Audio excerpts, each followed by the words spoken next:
Get off my property!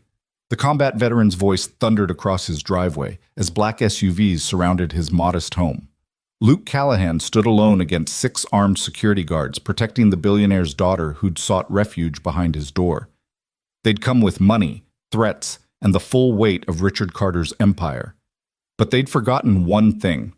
Some men can't be bought, especially when they've already lost everything worth losing. Welcome to a story where courage meets power, where a single father's stand ignites a town's rebellion. Comment below where you're watching from. Let's see how far this story travels. The October wind cut through Luke Callahan's worn flannel jacket as he pulled his battered F-150 into the Sunoco station off Route 81. 3 in the morning wasn't his usual refueling time, but the overtime shift at what remained of Millfield Steel had pushed him past exhaustion. His hands, scarred from both combat tours in Afghanistan and years of factory work, fumbled with his wallet as he approached the pump. That's when he heard it. A muffled cry that sent ice through his veins. Luke's head snapped toward the sound. Behind the station, near the dumpsters where shadows swallowed the security lights, 3 men were dragging a woman toward a black van. Her designer heels scraped against the asphalt as she fought, her expensive dress torn at the shoulder. "Please, just let me go," her voice carried on the wind. "I won't say anything." A hand clamped over her mouth, cutting off her words. Luke's body moved before his mind could protest. 8 years out of Special Forces, but muscle memory didn't forget. He'd promised himself, promised Maddie, no more violence, no more playing hero. But watching 3 men force a terrified woman into a van wasn't something a man walked away from. Not if he wanted to look his 13-year-old daughter in the eye tomorrow. "Hey!" His voice boomed across the lot, the command tone that once ordered soldiers through firefights. "Let her go, now!" The men froze. The largest one, built like a linebacker with a shaved head that gleamed under the fluorescent lights, turned slowly. His hand moved to his hip, not quite drawing the pistol Luke could see outlined beneath his jacket, but making the threat clear. "Walk away, buddy," linebacker said, his voice carrying a practiced menace. "This doesn't concern you." Luke kept walking forward, his stride steady, hands visible but ready. "Funny thing about that.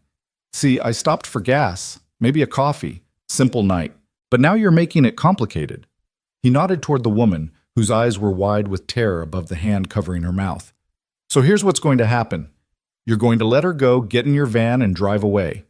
Or we can do this the hard way." The second man, wiry with nervous energy, laughed. "You serious right now? You know who you're messing with?" "Don't know, don't care," Luke replied, now 15 feet away. Close enough to act, far enough to react. "All I see is 3 cowards and 1 woman who clearly doesn't want to be here." Linebacker's hand moved another inch toward his weapon. "Last chance, hero. Turn around, forget you saw anything, and you get to go home to whatever sad little life you've got." Luke smiled, not with humor, but with the cold certainty of a man who'd faced worse odds in mountain passes where the enemy had every advantage. "See, that's your first mistake. Assuming I've got something left to lose makes you think I'll back down. Your second mistake?" His weight shifted almost imperceptibly to the balls of his feet, bringing only 3 guys. The woman's eyes met his, brilliant green even in the harsh lighting, desperate but not broken. She gave the slightest nod, then drove her elbow hard into the ribs of the man holding her. Everything exploded into motion. Luke crossed the distance in 2 strides, his fist connecting with linebacker's jaw before the man could clear his weapon. The crack echoed off the station walls. Linebacker staggered, and Luke followed with a knee to his solar plexus that dropped him gasping to the asphalt. The wiry one came at him with a knife, a tactical blade that meant training. Luke caught his wrist, twisted until bones ground together, and the knife clattered away. A headbutt to the nose sent him reeling backward, blood streaming down his face. The third man had problems of his own. The woman, whoever she was, fought like someone who'd taken self-defense seriously. She'd gotten free and grabbed a tire iron from near the dumpster, swinging it with desperate precision at his knees. "Van!" Linebacker wheezed from the ground, scrambling for his fallen pistol. "Get to the van!" Luke's boot connected with the gun, sending it spinning under a parked car. He grabbed Linebacker by his expensive suit jacket, hauled him up, and drove him face first into the van's side mirror. The glass shattered, and linebacker crumpled. The wiry one was already running, abandoning his partners. The third man, limping badly from the woman's tire iron assault, helped linebacker to his feet. They stumbled to their van, throwing themselves inside. "This isn't over," linebacker shouted through the window, blood streaming from his nose and a dozen cuts. "You have no idea what you've just done." The van's tires screamed as they peeled out, leaving black marks on the asphalt and the acrid smell of burned rubber. Luke stood in the sudden silence, his breath misting in the cold air, adrenaline still singing through his veins. The woman leaned against the dumpster, the tire iron trembling in her grip. "You okay?" he asked, keeping his distance. She looked ready to swing at anything that moved too fast. She nodded, then shook her head, then laughed, a broken sound that held no humor. I don't know. Am I? Is this okay? Any of this?" The tire iron clattered to the ground as her hand started shaking. "Oh God, what just happened?" "You're in shock," Luke said, his voice gentling. "It's normal. You're safe now. They're gone." "Gone," she repeated, wrapping her arms around herself. Her dress, which Luke now noticed had probably cost more than his truck, was ruined. One heel was broken. Blood trickled from a scrape on her cheek. "No, they're not gone. They'll be back. They always come back." "Who were they?" Luke pulled out his phone. "I'm calling 911. You need to file a report." "No." She lunged forward, grabbing his wrist. "Please, no police. You don't understand. That'll make everything worse." Luke studied her face. Beneath the smeared makeup and disheveled hair, she was beautiful in that way that suggested money, perfect teeth, flawless skin despite the current circumstances, the kind of posture that came from years of deportment lessons. But her eyes held genuine terror. "Those men just tried to kidnap you," he said slowly.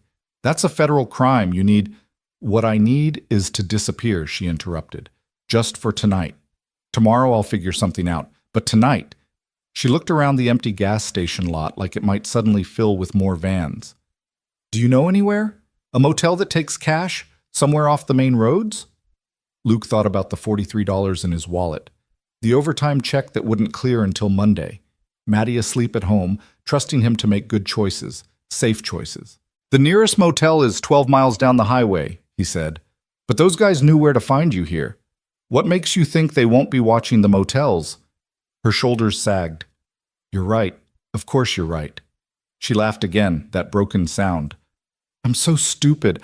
I thought I could just run, get in my car and drive away and be normal for once." "Where's your car?" She gestured vaguely toward the road. "About 5 miles back. They ran me off the road.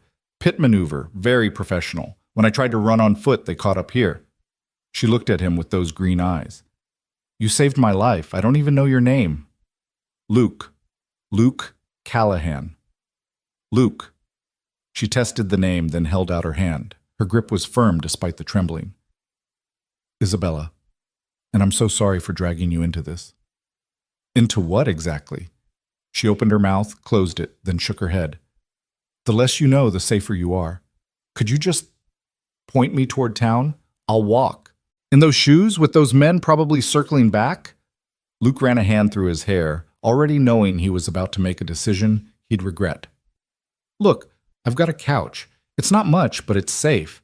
My daughter's home, so you don't have to worry about anything. One night, then tomorrow, you can figure out your next move." Isabella stared at him. "You'd do that? After what just happened, you'd take a complete stranger into your home?" "Well, when you put it like that, it sounds pretty stupid," Luke admitted. "But I've got a daughter. If she was in trouble, alone, scared, I'd want someone to help her." He shrugged. "Besides, I didn't just fight 3 guys to let you wander off into worse trouble." She was quiet for a long moment, studying his face. Whatever she saw there made her nod. "Okay. Thank you. Just for tonight." Luke led her to his truck, noting how she checked over her shoulder every few steps. He'd seen that hypervigilance before, in soldiers fresh from combat zones. Whatever Isabella was running from, it had her scared down to her bones. The ride to his house took 20 minutes through dark country roads. Isabella huddled against the passenger door, her reflection in the window ghostly in the dashboard lights. Neither spoke until Luke pulled into his driveway, a modest two-story colonial that had seen better decades, its white paint peeling and front porch sagging slightly. "This is it," he said, suddenly self-conscious about the contrast between his world and whatever world she came from. "It's not much. It's perfect," she interrupted, and sounded like she meant it. "It looks safe." Luke killed the engine. "Few ground rules. My daughter Maddie is 13. She's been through enough. Her mom died 3 years ago. Cancer.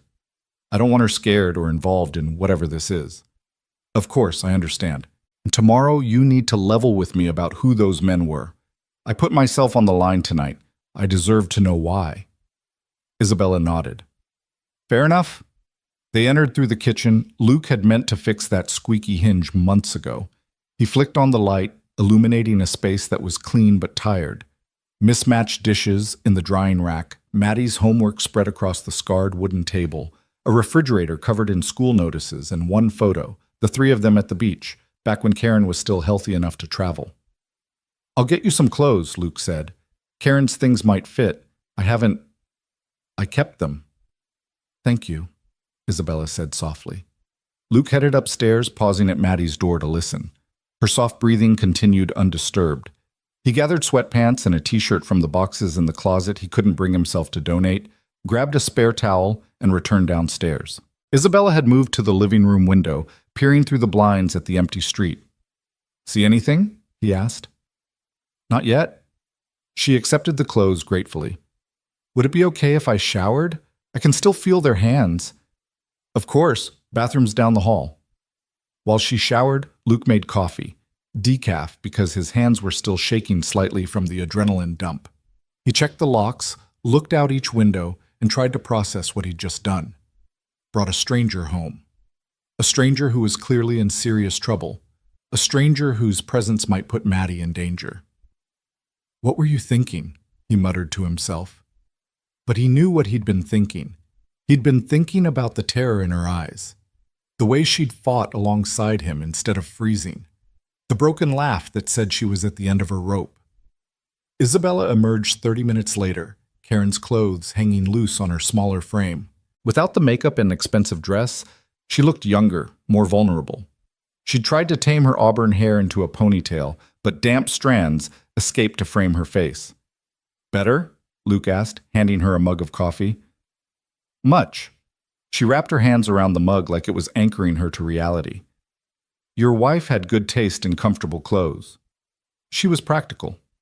Luke sat in his recliner, the one piece of furniture he'd bought new after Karen died because her chair hurt too much to keep. Said life was too short for uncomfortable pajamas. "Sounds wise." Isabella curled up on the couch, tucking her feet under her. "How long were you married?" 16 years. Met in high school, waited for me through 2 deployments, stuck by me through the adjustment when I came home. He took a sip of coffee. "She was the strong one, really. I just tried to keep up. I'm sorry for your loss." "Me too." He studied her over his mug. "Your turn." "Who are you, Isabella? Who were those men?" She was quiet for so long he thought she wouldn't answer. Then, "My last name is Carter. Isabella Carter." The name hit Luke like cold water. "Carter? As in Richard Carter? Carter Tech Industries?" She nodded miserably. "My father." Luke set down his mug carefully, his mind racing. Richard Carter was one of the richest men in America. Carter Tech had contracts with the Defense Department, owned stakes in everything from social media platforms to private military companies. The kind of man who bought senators like other people bought coffee. "Those men work for your father?" "Not officially. He calls them security consultants. They're supposed to protect me." Her laugh was bitter. "Protect the investment, more like. Keep the asset from depreciating in value." "Why were they trying to force you into a van?" "Because I ran." She met his eyes, and he saw steel beneath the fear. 3 days ago, I walked out of a boardroom where my father was negotiating my marriage to the son of his biggest competitor. A merger, he called it. A strategic alliance worth billions. He never even asked if I wanted it. Arranged marriage, in America, In 2025? Oh, it wouldn't be called that. We'd date publicly for a few months, a whirlwind romance the media would eat up. Then a fairy tale wedding, beautiful babies, and two companies becoming an unstoppable force. Her knuckles were white around the mug. I'm 28 years old, and I've never made a single decision about my own life. Where I lived, what I studied, who I dated, all carefully orchestrated for maximum benefit to the Carter empire. So you ran. So I ran. Took cash from my apartment safe, left my phone so they couldn't track me, got in my car and drove. I made it 3 days. She laughed, but tears were rolling down her cheeks. 3 whole days of freedom. Gas station coffee, cheap motels, choosing my own direction for once. It was the best 3 days of my life. Luke grabbed a box of tissues from the side table, Karen's last box that he'd never thrown away. Isabella took one gratefully. Your father sent those men to bring you back? He doesn't see it as kidnapping. In his mind, I'm having a breakdown. Poor little rich girl can't handle the pressure. They're just helping me get the treatment I need. She dabbed at her eyes. By tomorrow, there'll probably be a press release about my exhaustion and upcoming stay at a wellness retreat. Then once I'm back under control, the wedding plans will proceed. That's insane. That's power, real power. The kind that rewrites reality to suit its needs. She looked at him steadily.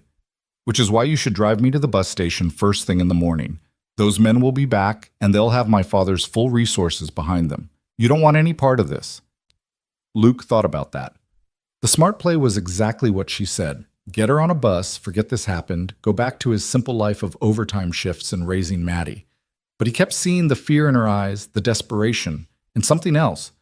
The way she'd fought back, the strength beneath the designer exterior. You always fight like that? He asked. The question surprised her. What? Back at the gas station. You handled yourself pretty well. That wasn't just self-defense class at the country club. A small smile touched her lips. Krav Maga. 3 years. My one rebellion. I told my father it was Pilates. He never checked. Smart. Luke made a decision he hoped he wouldn't regret. Look, stay tonight, get some rest. Tomorrow, we'll figure out a plan that doesn't involve bus stations or wellness retreats. Luke, you don't understand what you're offering. My father is just a man. Rich, powerful, connected, sure, but still just a man. Luke stood, suddenly exhausted. I've faced worse than rich bullies. Get some sleep, Isabella. You're safe tonight. He headed for the stairs, pausing when she called his name. Luke? Why are you doing this? Really? He thought about it, then gave her the truth. Because everyone deserves a choice about their own life, and because someone needs to stand up to men who think money means they own people. He smiled slightly. Plus, I really didn't like those guys. Her laugh was soft but genuine this time. Thank you. Thank me tomorrow when we figure out how to keep you free. Luke climbed the stairs to his room, checked on Maddie once more, then lay in bed staring at the ceiling. He'd just made an enemy of one of the most powerful men in America. His simple life, work, Maddie, bills, repeat, had exploded into something from a movie. But as he finally drifted towards sleep, he couldn't shake the image of Isabella fighting beside him, fierce and desperate and brave. Everyone deserved a chance to choose their own path. If helping her choose hers meant trouble for him, well, he'd faced trouble before. His phone buzzed on the nightstand. Unknown number. He let it go to voicemail, but it immediately rang again and again. On the 4th call, he answered. Mr. Callahan. The voice was smooth, cultured, with undertones that suggested boardrooms and power lunches. My name is Marcus Webb. I work for Mr. Richard Carter. I believe you may have encountered my associates this evening. If by encountered you mean stopped them from kidnapping a woman, then yeah. There seems to be a misunderstanding. Miss Carter has been under considerable stress. She needs professional help, which her family is trying to provide. Funny, she seemed pretty clear-headed when she was fighting off your associates. There was a pause. Mr. Callahan, you seem like a reasonable man. A working man with responsibilities, a daughter to raise, bills to pay. Mr. Carter is prepared to be generous in exchange for your cooperation. Shall we say $75,000? simply for ensuring Miss Carter gets the help she needs. Luke sat up in bed. 75,000. Enough to pay off the mortgage, get Maddie through college, maybe even take a breath for the first time since Karen's medical bills buried them. Mr. Callahan? I'm thinking. It's a generous offer. More than generous, considering you've known Miss Carter for what, an hour? 2? That was true. Isabella was a stranger. Her problems weren't his problems. $75,000 for one night's interference, many would call him a fool for refusing. Mr. Callahan, I need an answer. Luke thought about Isabella downstairs, finally feeling safe enough to sleep. About Maddie, who he'd raised to stand up for others. About Karen, who'd always said integrity was the one thing no one could take from you. You had to give it away. Tell Mr. Carter to go to hell. I'm sorry? Actually, tell him to go to hell and take his money with him. Isabella is a grown woman who makes her own choices. If she wants to leave, she can call you herself. This is a mistake, Mr. Callahan. Mr. Carter is not a man who accepts defiance well. Then he's going to have to learn. Don't call again. Luke hung up and turned off his phone. His hands were steady now, his mind clear. Whatever came next, at least he'd be able to look at himself in the mirror. A soft knock at his door made him tense. Dad? Maddie's voice, thick with sleep. I heard voices. He opened the door to find his daughter in her oversized Steelers jersey, hair a mess of tangled brown curls. Just a wrong number, sweetheart. Why are you up? Needed water. She peered at him with Karen's eyes, sharp, missing nothing. You okay? You look weird. Just tired. Long shift. She didn't look convinced. Is someone downstairs? I heard the shower running. Luke hesitated. Maddie was smart, too smart to lie too effectively. A friend needed a place to crash. She'll be gone tomorrow. She? Maddie's eyebrows rose. Dad, do you have a girlfriend? What? No, it's not like that. She just needed help. Maddie studied him for a long moment, then shrugged. Okay, but if you do get a girlfriend, you have to tell me. We agreed. No secrets about important stuff. Deal. Now back to bed. Night, Dad. Love you. Love you too, kiddo. She padded back to her room, and Luke returned to his bed. But sleep wouldn't come. Every car that passed made him tense. Every sound could be them returning. He'd drawn a line in the sand, and men like Richard Carter didn't tolerate lines.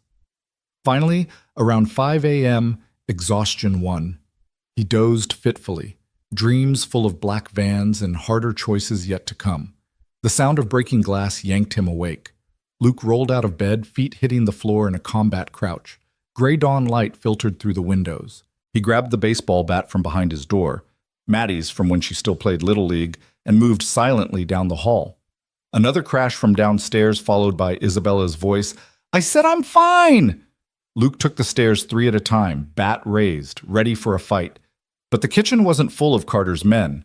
Instead, Isabella stood amid broken dishes trying to clean up what looked like an attempted breakfast gone wrong. Eggs were splattered on the floor, coffee grounds everywhere, and she had somehow managed to burn toast so badly the smoke detector was chirping. She looked up at him, mortified. I wanted to make breakfast, to say thank you, but your toaster is apparently possessed, and I may have never actually used a non-digital coffee maker before, and... She gestured helplessly at the mess. I'm so sorry. Luke lowered the bat, adrenaline giving way to something between amusement and sympathy. It's okay. Here, let me... Dad? Maddie appeared in the doorway, taking in the scene with wide eyes. What happened? I happened, Isabella said, pushing hair out of her face and leaving a streak of flour across her cheek. I'm a natural disaster in human form, apparently. Maddie looked from Isabella to her father, processing. You're the friend who needed help? That's me. Isabella attempted a smile. Isabella, you must be Maddie. Yeah. Maddie grabbed the broom from the corner, matter of fact. Don't worry about it. Dad destroys the kitchen like once a week. We're used to it. I do not, Luke started. Last Tuesday, spaghetti explosion, Maddie interrupted, starting to sweep. Sunday before that, the Great Pancake Disaster of 2025. Isabella laughed. A real laugh this time.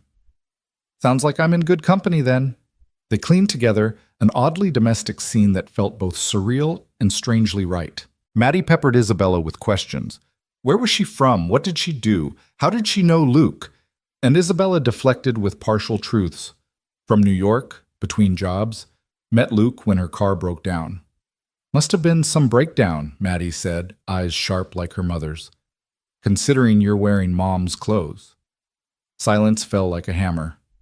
Isabella went pale. I'm sorry, I didn't know. Luke said I could. It's okay, Maddie said quickly. Mom would have wanted them to be useful. She hated waste. She looked at her father. Right, Dad? Right, Luke managed, throat tight. They salvaged breakfast. Luke took over cooking while Isabella was relegated to setting the table under Maddie's supervision. As they ate, Luke watched his daughter slowly warm to Isabella, the natural suspicion giving way to curiosity. Isabella, for her part, treated Maddie like an equal, not a child, answering her increasingly probing questions with grace. So you're rich, right? Maddie asked suddenly, making Luke choke on his coffee. Maddie! What? She is! Look at her hands. Professional manicure probably costs more than our grocery bill. Her watch is trying to hide under Mom's sleeve, but I can see it. That's like a Cartier or something. And she doesn't know how to use basic kitchen appliances, which means she's always had people to do that stuff. Isabella set down her fork carefully. You're very observant. Mom was a nurse. She taught me to notice details. Maddie's expression was serious beyond her years. So why are you really here? Rich people don't have cars that break down in Millfield. They have drivers and backup plans and definitely better places to stay than our couch. Luke started to intervene, but Isabella held up a hand. She deserves the truth, or at least part of it. She met Maddie's eyes. You're right, I come from money, a lot of it. But that money came with strings, and those strings were strangling me. So I cut them and ran. Your dad helped me when some people tried to drag me back. Like, actually drag? Actually drag. Maddie looked at her father with something like awe. You got in a fight? Dad, you haven't been in a fight since I got home, Luke finished, and I'd like to keep it that way. But these people, they'll come here, Maddie asked. Luke and Isabella exchanged glances. Maybe, Luke admitted. Probably. Then Isabella should stay, Maddie announced, until she figures out where to go. We can't just send her back out there alone. Sweetheart, it's complicated. No, it's not. Maddie's jaw set in a way that was pure Karen. Someone needs help. We help. That's what you taught me. That's what Mom would do. Before anyone could respond, the doorbell rang. They all froze. Luke checked his watch, 7:47 a.m., too early for visitors in Millfield. Upstairs, he told Isabella. Both of you. Dad, now. They moved quickly, Maddie grabbing Isabella's hand and pulling her toward the stairs. Luke waited until he heard Maddie's bedroom door close, then approached the front door, bat still in hand. Through the peephole, he saw a man in an expensive suit, definitely not local. Behind him, 3 black SUVs idled in the driveway. Luke opened the door but kept the chain on. Can I help you? The man smiled, white teeth, cold eyes. Mr. Callahan, my name is Harrison Pike. I'm Mr. Carter's chief of staff. May I come in? No. The smile didn't waver. I understand there was some unpleasantness last night. Mr. Carter wanted me to apologize personally for the behavior of our security team. They exceeded their authority. Assault and attempted kidnapping usually does exceed authority, yeah. Quite. Pike produced an envelope from his jacket. Mr. Carter would like to resolve this situation amicably. Inside this envelope is a check for $100,000. All we ask is that you allow us to speak with Isabella. Just speak. If she chooses to remain here after that conversation, we'll leave. Luke eyed the envelope like it might bite. And if I say no? Pike's smile finally faded. Mr. Callahan, you seem like an intelligent man. You must understand the position you're in. Mr. Carter owns significant stakes in Millfield Steel. A word from him could accelerate the plant's closure. Your job, the jobs of your neighbors, gone. Your mortgage is held by First National Bank. Carter Tech is their largest shareholder. Your daughter attends Millfield Middle School, which receives a generous grant from the Carter Foundation each year. Are you threatening my daughter? I'm explaining reality. Mr. Carter doesn't want to be your enemy, but if you insist on interfering with his family affairs, Pike shrugged eloquently. Luke felt rage building, the kind he'd worked years to control. Get off my property. Mr. Callahan, I said get off my property, now. And tell Richard Carter that if he wants to talk to his daughter, he can come himself, not send his lackeys to threaten working families. Pike's expression hardened. This is a mistake. Maybe, but it's mine to make. Now leave before I call the real cops, not the rental ones you probably have on speed dial. Pike turned without another word, walked to the middle SUV, and climbed in. The vehicles pulled out slowly, deliberately, making sure Luke saw their presence, their power. Luke closed the door and leaned against it, breathing hard. He'd just declared war on a billionaire, over a woman he'd known less than 12 hours. They're gone, he called up the stairs. Isabella and Maddie came down, Isabella pale and shaken, Maddie vibrating with excitement. That was awesome, Maddie exclaimed. You totally faced him down. Did you see his face when… Madison, Luke's tone stopped her cold. This isn't a game. These are dangerous people. I know, but no buts. You're going to school. Normal day. If anyone approaches you that you don't know, you run and you scream and you call 911, understood? Maddie's excitement dimmed. Yes, sir. Isabella, we need to… Luke's phone rang. The screen showed his supervisor's name. His stomach dropped as he answered. Luke? Jim here. Listen, I've got some bad news. Corporate just called. They're accelerating the closure timeline. Last shift is Friday. Friday? That's 3 days from now. I know. It's bullshit. They're offering a severance package, but only if you sign by end of business today. Otherwise, nothing. Luke closed his eyes. Carter worked fast. How much? 2 weeks' pay. That's it? That's it.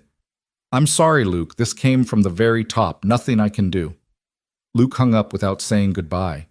Isabella had gone even paler. That was because of me, she said quietly.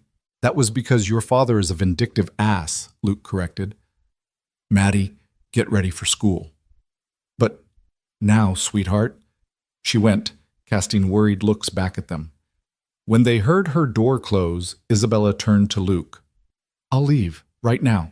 Maybe if I go, he'll still close the plant, still come after me for defying him. Luke ran a hand through his hair. Besides, you leaving doesn't help the real problem, which is that he thinks he can buy or bully anyone into submission. Luke met her eyes. I've fought men like him before. Different uniforms, same mentality. They only understand one thing, strength. You want to fight Richard Carter? He has more lawyers than you have friends. More money than this entire town will see in a lifetime. Maybe, but he also has a weakness. What? You. He needs you for this merger. Without you, his grand plan falls apart. Luke smiled grimly. So we make him come to the table. On our terms. Isabella shook her head. You don't know him. He doesn't negotiate. He wins. Everyone negotiates when they have no choice. Luke pulled out his phone. I may not have lawyers and money, but I do have something. What? Friends who know how to make noise. He scrolled through his contacts, found the number he wanted. Mike, it's Luke Callahan. Remember that favor you owe me from Kandahar? I'm calling it in. Isabella watched as Luke made call after call, his voice confident, persuasive. By the time Maddie came down for school, he'd set something in motion. What are you doing? Isabella asked as Maddie gathered her backpack. Fighting back. Your father wants to play hardball? Fine. But we're not playing in his boardroom. We're playing in the court of public opinion. A car honked outside. Maddie's friend's mom. Regular carpool. Be careful, Luke told his daughter, hugging her tight. You too, she whispered back. Then louder, to Isabella. Don't let him do anything too stupid. He thinks he's still a soldier sometimes. I'll do my best, Isabella promised. After Maddie left, Luke turned to Isabella. We need to get you somewhere safer than here, and we need to do it before the sound of vehicles approaching cut him off. Not SUVs this time, news vans. 3 of them, pulling up to the curb. "What did you do?" Isabella asked. "Called in that favor. Mike Reeves works for Channel 7 now, investigative reporter. I told him I had Richard Carter's runaway daughter and a story about arranged marriages and corporate tyranny." "Luke, no. This will make everything worse, or it'll make him back off. Men like your father hate scrutiny, bad for the stock price." Luke watched as reporters and camera crews piled out. "Your choice, Isabella. We can send them away, you can run, keep running forever, or we stand and fight." Isabella watched the reporters setting up, her expression cycling through fear, uncertainty, and finally, determination. "If we do this, he'll destroy you. Your job, your reputation, everything." "Job's already gone. Reputation." Luke shrugged. "I'm a nobody from nowhere, not much to destroy." "You're not a nobody," Isabella said fiercely. "You're the only person in my entire life who stood up for me without wanting something in return. So, what's it going to be?" She squared her shoulders, lifted her chin, and for a moment Luke saw the woman she could be without fear. "Let's give them a show." They walked out together to meet the cameras, Isabella still in Karen's old clothes, Luke in his work flannel. The reporters surged forward, questions flying. "Miss Carter, is it true you've run away from an arranged marriage?"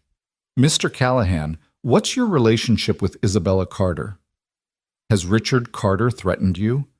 Luke held up a hand for silence. "We'll give one statement, then we're done. Isabella?" She stepped forward, and when she spoke, her voice was clear and strong. "My name is Isabella Carter. 3 days ago, I left my father's house because he was attempting to force me into a marriage I didn't want for business purposes. When I refused to return voluntarily, his security team attempted to abduct me.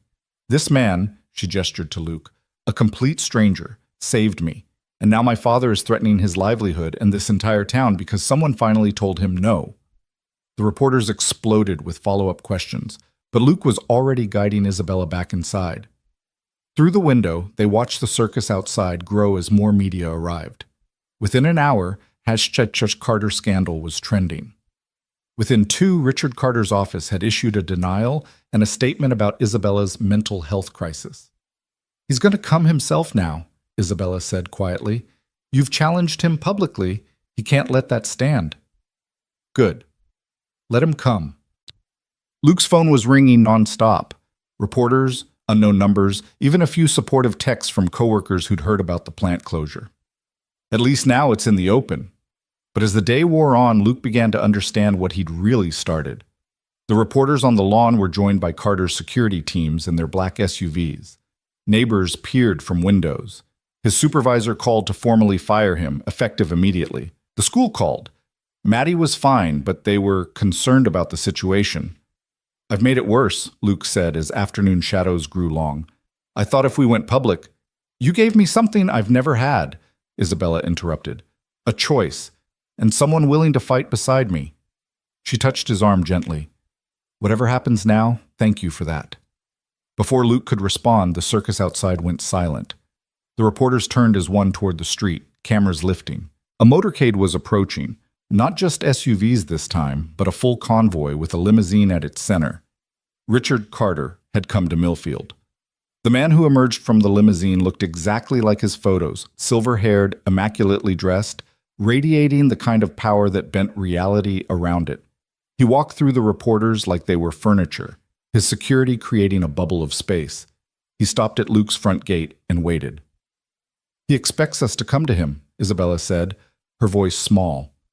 "Then he can keep waiting." Luke didn't move from the window. They watched as Carter stood there, patient as stone. The reporters were going wild, but his security kept them back. Finally, after 5 full minutes, Carter approached the door himself. The knock was soft, almost polite. Luke opened the door wide this time, no chain. "Mr. Carter." "Mr. Callahan." Carter's voice was like aged whiskey, smooth, expensive, with a bite underneath. "May I speak with my daughter?" "That's up to her." Carter's eyes flicked past Luke to where Isabella stood. "Isabella, this has gone far enough." "Has it?" Isabella moved to stand beside Luke. "I've only been gone 3 days. 3 days of embarrassment, speculation, and a precipitous drop in our stock value." Carter's expression was cold. Your tantrum has cost shareholders millions. My freedom is a tantrum? Your freedom? Carter laughed, a sound with no humor. You've never worked a day in your life. Every comfort, every opportunity, every door that's opened for you, all because of the Carter name. And this is how you repay it? I never asked for any of it. No, you simply enjoyed it. The best schools, the finest clothes, trips around the world, all paid for by the very empire you now reject. I'll pay it all back, Isabella said. Every penny. Just let me go. It's not about money. Carter's mask slipped, showing genuine anger underneath. It's about family, legacy, responsibility. It's about control, Luke interjected. Carter's gaze shifted to him, and Luke felt the full weight of that attention, like being targeted by a predator. Ah, yes, the hero. Tell me, Mr. Callahan, what did my daughter promise you? Money? Connection? Or something more personal? Dad. Isabella's face flushed with anger. What? It's a reasonable question. A man doesn't throw away his job and future for nothing. Maybe that's the difference between us, Luke said evenly. I know some things are worth more than money. How poetic. Tell me, will your daughter appreciate that poetry when you can't afford her college? When you lose this house? Carter smiled coldly. I've done my research, Mr. Callahan. Widower, barely making ends meet, one daughter who shows exceptional academic promise. Young Madison, isn't it? Straight A's, wants to be a doctor like her mother. Such dreams require funding. Stay away from my daughter. I have no interest in your daughter, but actions have consequences. You've chosen to interfere in my family's affairs. The resulting difficulties are on your head. The plant closure. That affects hundreds of families, not just mine. Carter shrugged. Collateral damage. The plant was dying anyway. I simply accelerated the timeline. All because I helped your daughter? All because you defied me. Carter's voice hardened. I offered you money. You refused. I offered you a peaceful resolution. You chose publicity. Now we're here. Where exactly is here? Isabella asked. Carter pulled out his phone, typed briefly, then showed them the screen. Here is where your new friend has approximately 6 hours before his mortgage is called in. Where the IRS receives an anonymous tip about unreported income from his military contractor days. A lie, but the audit alone will be devastating. Where young Madison's scholarship recommendations mysteriously disappear. Luke felt rage building, but Isabella grabbed his arm before he could move. Stop, she told her father. Please, you've made your point. Have I? Then come home. Now. The merger announcement is tomorrow. And if I refuse, then Mr. Callahan learns what it truly costs to stand against me. Carter's eyes were pitiless. I will systematically destroy everything he's built, everyone he cares about. Legally, of course, but thoroughly. The silence stretched taut. Luke could feel Isabella trembling beside him, caught between her freedom and his destruction. Don't, he told her quietly. Don't give in to him. Luke, I've been through worse. Maddie and I will manage. No, Isabella said, stronger now. She faced her father. I have a counteroffer. Carter raised an eyebrow. You're hardly in a position to negotiate. I disagree. You need me for this merger. Without me, it falls apart. She lifted her chin. Give me 1 week. 1 week to prove I can make it on my own, without the Carter name or money. If I succeed, you let me go. Permanently. And if you fail, then I come home. Do the merger. Play the perfect daughter. Carter considered. And him?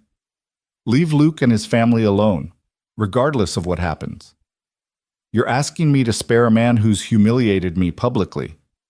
I'm asking you to be the bigger man, to show that Richard Carter can be magnanimous in victory. Luke saw the calculation in Carter's eyes, the PR value of mercy versus the satisfaction of destruction. 1 week, Carter said finally. Starting now. No Carter resources, no credit cards, no calling in favors from family friends. You work, you survive, you prove you can stand on your own feet without my name or money. Agreed. But he goes back to his life. No more interference, no more public statements. Isabella looked at Luke, a question in her eyes. He nodded slightly. Agreed, she said. Carter smiled, the smile of a predator who knows the prey is only delaying the inevitable. 1 week, then. Harrison will monitor your progress. He turned to leave, then paused. Oh, and Isabella? When you fail, and you will fail, remember that I offered you comfort and chose hardship. Your suffering is entirely self-inflicted. He walked back to his limousine, the reporters surging forward with questions he ignored. The motorcade pulled away, leaving chaos in its wake. Luke closed the door, the sudden quiet ringing in his ears. You shouldn't have done that, he said. A week isn't enough time to what? Prove I can survive without being a Carter? Isabella's eyes were fierce. Watch me. Where will you even start? You need a job, a place to live. Then I'd better get started. She pulled out the cheap prepaid phone she'd bought during her escape. First, I need to find work. Any ideas? Luke thought about it. The diner's always hiring, retail places too. But Isabella, these jobs, they're hard. Long hours, minimum wage. I know. She was already scrolling through job listings. But it's honest work, and it's my choice. You could stay here for the week. She shook her head. Your father was clear. You go back to your life. That means I can't involve you further. But where will you go? Mrs. Patterson rents rooms, Isabella said, surprising him. I saw the sign when we drove through town. $40 a night. I have enough cash for a few days. After that, she shrugged. I'll figure it out. Luke wanted to argue, but he saw the determination in her eyes. This was her fight now, her chance to prove herself. At least let me drive you there. The reporters will follow anyway. Might as well make it easy on them. They gathered Isabella's few belongings, the clothes she'd arrived in, now clean and dried, and a bag with some of Karen's clothes that Luke insisted she take. As they prepared to leave, Luke's phone rang. Maddie's school. Mr. Callahan?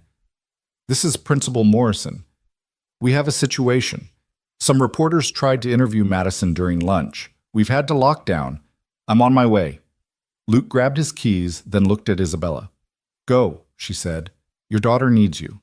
Come with me. After I get Maddie, I'll drop you at Mrs. Patterson's. They drove through the gauntlet of reporters, Luke stone-faced and silent. The school was indeed surrounded by news vans. Luke parked and started to get out, but Isabella stopped him. Let me handle them. You get Maddie. Before he could protest, she was out of the truck, walking straight toward the largest cluster of reporters. I'll give you 5 minutes of questions if you leave the school alone, she announced. These children didn't ask for any of this. The reporters swarmed her, and Luke used the distraction to slip into the school. He found Maddie in the principal's office, looking small and scared. Dad! He pulled her into a hug. You okay? They kept asking about Isabella, about you. I didn't know what to say. You don't have to say anything. Come on, let's go home. They slipped out a side door and circled back to the truck. Isabella was still holding court with the reporters, answering questions with a poise that seemed to grow stronger with each word. When she saw them, she wrapped up quickly and joined them in the truck. You okay? She asked Maddie.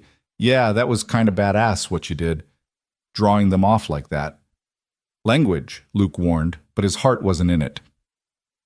They drove to Mrs. Patterson's boarding house, a Victorian that had seen better days but was clean and respectable. Mrs. Patterson herself, 70 if she was a day, took one look at the situation and clucked her tongue. You're the Carter girl everyone's talking about. Yes, ma'am. Running from your daddy? Something like that. Mrs. Patterson studied her shrewdly. Can you work? I can learn. The older woman considered. 40 a night, but I'll cut it to 20 if you help with cleaning and breakfast prep. 4:30 a.m. sharp. Deal. Isabella shook her hand firmly. No visitors after 9, no parties, no drugs. Break my rules, you're out. Understood. Mrs. Patterson handed her a key. Room 3, second floor, bathrooms down the hall. Luke helped carry her few things upstairs. The room was small but clean, single bed, dresser, small table by the window overlooking Main Street. It's perfect, Isabella said, and meant it. Isabella, don't. She touched his arm. You've done more than enough. Now I need to prove I can do this. It's not about proving anything. Your worth isn't measured by whether you can survive poverty. No, but my character is measured by whether I can stand on my own feet. She smiled sadly. I've been a decoration my whole life, Luke. Beautiful, educated, completely useless. This week, it's my chance to be real. Luke understood that. The need to prove yourself, to know your own strength. He'd felt it when he'd joined the army, when he'd come home, when he'd had to learn to be a single parent. If you need anything, I know where to find you. He left her there, standing in that small room with her chin raised and her eyes bright with determination. As he and Maddie drove home, his daughter was quiet. She's going to be okay, right? Maddie finally asked. I think so. She's stronger than she knows. Are we going to be okay with Mr. Carter threatening everything? Luke reached over and squeezed her hand. We're going to be fine. We've been through worse. But as they pulled into their driveway, Luke saw the notice taped to his door. Mortgage review, effective immediately. Carter wasn't waiting for Isabella to fail. He was hedging his bets.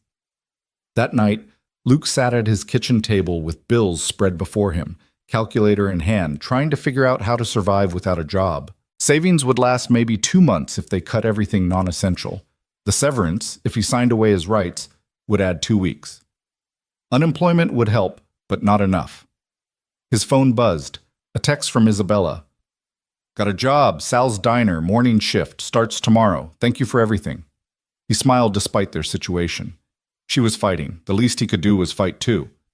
He pulled out his laptop and started updating his resume.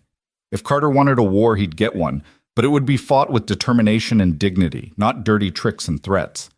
Tomorrow would bring new challenges. But tonight, Luke Callahan allowed himself a moment of pride. He'd stood up to a bully, helped someone in need, and shown his daughter that some things were worth fighting for. The week had begun. The alarm shrieked at 4:15 a.m., and Isabella fumbled in the darkness of her small room, muscles already aching from yesterday's job hunt that had taken her to every establishment on Main Street. Her feet hit the cold floor, and she dressed quickly in the clothes Luke had given her, Karen's old jeans and a faded sweater that smelled faintly of lavender and memory.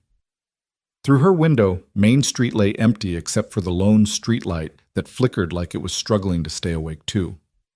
Mrs. Patterson was already in the kitchen when Isabella stumbled down, the older woman's gray hair pinned in a neat bun, her movements efficient despite her age.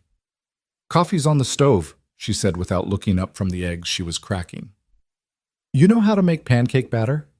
I can learn, Isabella said, the phrase becoming her motto. Rich girls. But Mrs. Patterson's tone held amusement rather than contempt. Mix is in the pantry, instructions on the box. We've got 12 guests this morning, plus the regulars who come for breakfast. Don't make me regret this. Isabella found the mix, read the instructions twice, then began measuring carefully. Her hands, which had once held champagne flutes at gallery openings, now gripped a wooden spoon, stirring batter in a chipped ceramic bowl. The irony wasn't lost on her. She'd attended a Swiss finishing school where they'd taught her 6 ways to fold a napkin, but never how to crack an egg. Too thick, Mrs. Patterson observed, glancing over. Add more milk, and stop stirring like you're afraid of it. Put some muscle in it. By the time the guests began arriving at 6, Isabella had burned 3 batches of pancakes, undercooked 2, and finally produced something edible. Her hair was escaping from her ponytail, flour dusted her cheek, and she'd never felt more accomplished. Not terrible, Mrs. Patterson admitted, which Isabella was learning was high praise. At 7 sharp, she rushed out the door, still pulling on her jacket, racing the 8 blocks to Sal's Diner for her first shift. The diner was exactly what you'd expect in a dying mill town. Red vinyl booths patched with duct tape, a counter worn smooth by decades of elbows, and a coffee maker that looked like it had survived both world wars. Sal himself was a mountain of a man with forearms like ham hocks, and a face that suggested he'd been a boxer before he'd been a cook. He looked Isabella up and down, taking in her designer boots, the only shoes she had, and her nervous energy. You ever waitressed before? No, but I can learn. Yeah, Dottie said. He jerked his thumb toward a woman in her 50s with bleached blonde hair and a smile that had seen too many double shifts. She'll train you. Don't drop anything, don't mix up orders, and don't cry in front of customers. Save it for the walk-in freezer like everyone else. Dottie handed her an apron that had seen better decades and a notepad. Honey, you picked a hell of a day to start. It's Thursday. What's wrong with Thursday? Senior special, every blue hair in the county comes for the early bird. Dottie grinned. Think or swim time, princess. The next 3 hours were a blur of coffee pots, order tickets, and elderly customers who wanted their eggs exactly right and weren't shy about sending them back. Isabella's feet screamed in her inappropriate boots. Her back ached from carrying heavy trays, and she mixed up orders twice, earning a blistering commentary from Sal that could have peeled paint. But she didn't quit. She smiled at the customers, even the cranky ones. She learned to balance 4 plates on her arms. She discovered that Mr. Henderson always wanted his coffee with 1 sugar, not 2, and that Mrs. Kowalski would tip an extra $1 if you asked about her grandchildren. During a brief lull, she was refilling salt shakers when the bell over the door chimed. Her stomach dropped as Harrison Pike walked in, Carter's chief of staff, immaculate in his $1,000 suit. He took a booth by the window, his presence like a dark cloud in the homey atmosphere. "I'll take that table," Dottie said quietly, but Isabella shook her head. "No. He's here for me." She walked over, notepad ready. "What can I get you?" Pike smiled that cold smile she remembered. "Coffee, black, and a moment of your time." "I'm working." "How industrious." He looked around the diner with barely concealed disdain. "Day 1 of your little experiment. Your father wanted me to remind you that the offer stands. 1 word, and you're back in comfort. Is that all? Because I have actual customers to serve. You know you can't win this. A week of playing working class won't change who you are." Isabella leaned in slightly, her voice low but fierce. "You're right. It won't change who I am. I've always been someone who wanted to make my own choices. This week just proves I can." She poured his coffee with a steady hand, though inside she was shaking. Pike left a $100 bill for his $2 coffee. Isabella picked it up, walked to the register, and made change. She brought him $98 in small bills and coins, counting it out slowly. "Your change, sir." His eyes narrowed. "Keep it. I don't need your charity, or his." She left the money on the table and walked away. Pike left without touching the cash. Sal scooped it up later and put it in the tip jar to be split among the staff. "Girls got backbone," he muttered, which from Sal was practically a declaration of love. Her shift ended at 2, and Isabella's entire body felt like she'd been beaten with sticks. But she had $37 in tips in her apron pocket. Her money, earned with her work. She'd never been prouder of $37 in her life. Walking back to Mrs. Patterson's, she passed the grocery store and stopped. $37. She needed to eat for a week, pay Mrs. Patterson, save for next week if she won her freedom. The math was impossible, but she went in anyway. Bread, peanut butter, the cheapest jelly, ramen noodles, 5 for $1, a bag of apples that were slightly bruised but perfectly edible. She stood in the checkout line behind a woman with 2 small children, counting food stamps, and felt a shame so profound it nearly knocked her over. Not shame at her own situation, but shame that she'd lived 28 years without understanding that this was reality for millions of people. That while she'd complained about the wrong vintage of champagne at charity galas, mothers were calculating whether they could afford both milk and bread. $14.73, the cashier said. Isabella counted out the bills carefully, aware of Pike's Mercedes still idling outside, watching her through the window. Let him watch. Let him report back that Richard Carter's daughter was buying ramen noodles and bruised apples. She'd wear it like armor. Back in her room, she sat on the narrow bed and ate a peanut butter sandwich that tasted like victory. Her phone, the prepaid one, buzzed. A text from Luke. How was the first day? She wanted to tell him everything, about the pancakes and the rude customers and Pike's visit, and the profound exhaustion that went bone deep. Instead, she typed, "Survived. How's Maddie?" "Worried about you. We both are." "Don't be. I'm tougher than I look." "Never doubted it." She smiled at that, then set the phone aside. She had 4 hours before she needed to help Mrs. Patterson with dinner prep. Apparently, part of her reduced rent arrangement. 4 hours to rest her feet, ice her back, and figure out how to make $37 stretch impossibly far. A knock at her door interrupted her calculations. She opened it to find a woman about her age with bright purple hair and enough piercings to set off a metal detector. "You're the runaway princess," the woman said. It wasn't a question. "I prefer Isabella." "I'm Zoe. I'm in room 5. Heard you were looking for work." "I have a job. At Sal's." Zoe snorted. "One job? In this economy? Honey, you need at least 2 to make rent.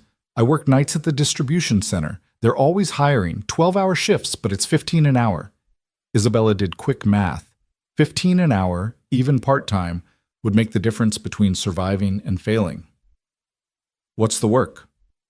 "Loading trucks, unloading trucks, moving boxes that weigh more than you do. It's brutal, but they don't ask questions and they pay weekly."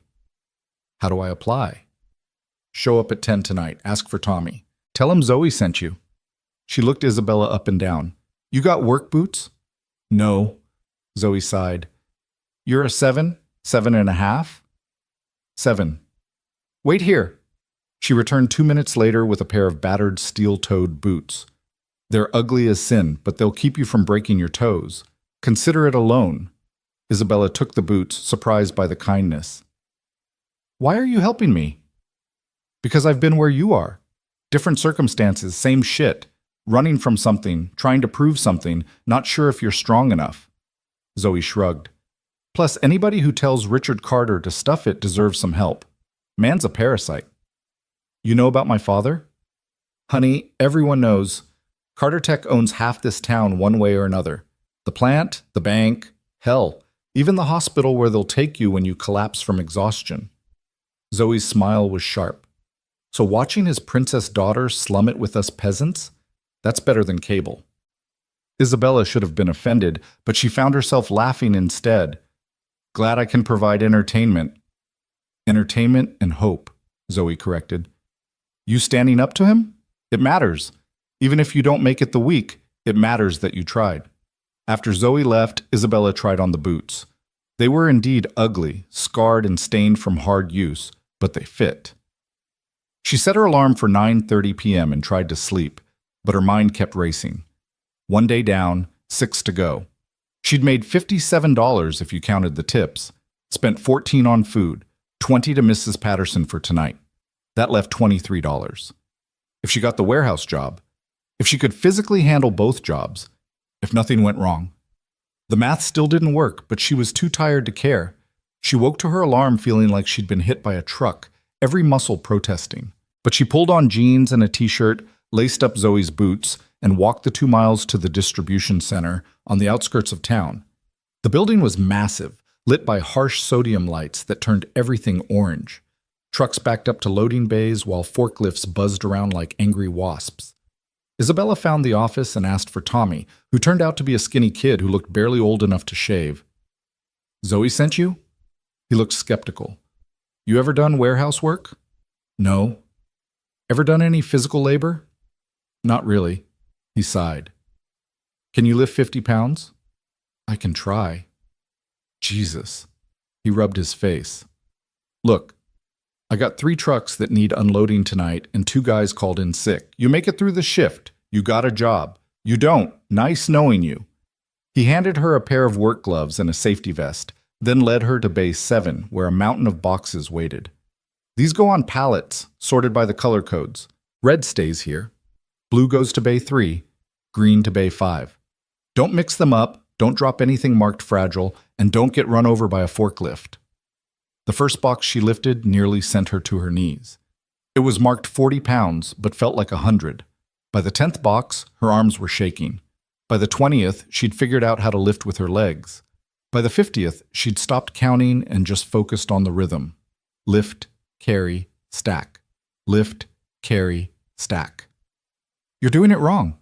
A voice made her look up. A massive black man with arms like tree trunks was watching her. "You're going to blow out your back like that." "I'm managing." "No, you're surviving. There's a difference." He demonstrated a better technique.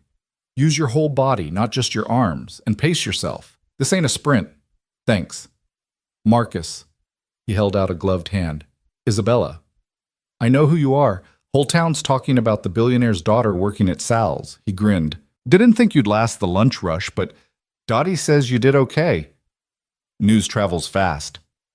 Small town. Not much else to talk about since the plant closure got announced. His expression darkened. Your father's doing, right? Isabella hesitated, then nodded. Partly. He moved up the timeline because of me. She expected anger, but Marcus just shrugged. Plant was dying anyway. Would have happened next year or the year after. At least this way we get to watch him squirm a little. Who? Your old man. Word is he's losing his mind that you won't come home. Stock price dropped another 2 points today. Isabella hadn't known that. She'd been too focused on surviving to think about the wider implications of her rebellion. They worked in companionable silence for a while, Marcus teaching her tricks to make the work easier, though nothing could make it easy. By 3 a.m., her shirt was soaked with sweat despite the cold, and she'd developed blisters even through the gloves.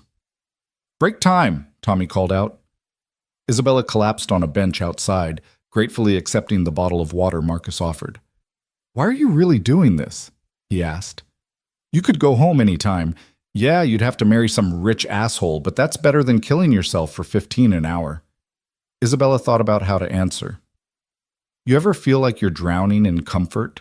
Like everything's so soft and easy that you can't tell if you're actually alive or just existing? Can't say that's been my problem. I know how that sounds, poor little rich girl, complaining about luxury.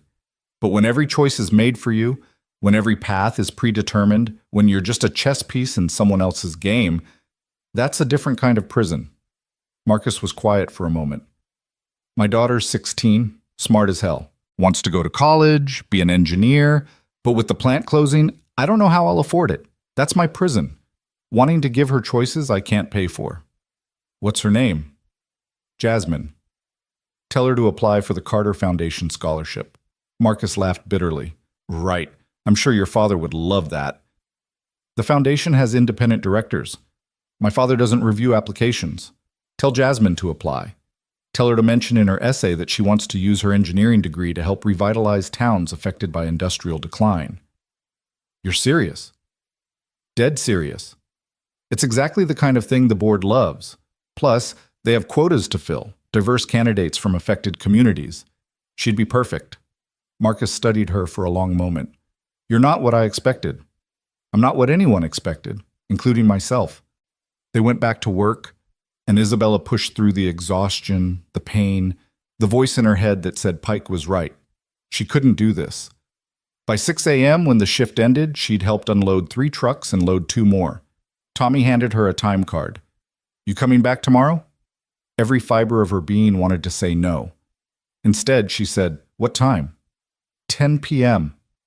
I'll be here. She walked back to Mrs. Patterson's as the sun rose, each step agony. She had 30 minutes before she needed to help with breakfast, then her shift at Sal's at 7. The math was simple and brutal. She'd worked 18 hours out of the last 24, but she'd earned it. Every dollar, every blister, every ache was hers. She splashed cold water on her face, changed clothes, and headed down to help Mrs. Patterson. The older woman took one look at her and pushed her into a chair. You look like death walking. I'm fine. You're not fine. You're running on fumes and stubbornness. Mrs. Patterson poured her a cup of coffee so strong it could strip paint. The warehouse? How did you... Zoe mentioned it. That girl can't keep a secret to save her life. Mrs. Patterson studied her shrewdly. You know you're going to collapse if you keep this up. I have 6 more days. 6 more days of what? Proving you can kill yourself with work? Your father won't be impressed. He'll just see it as confirmation that you can't hack it in the real world. This isn't about impressing him. It's about proving something to myself.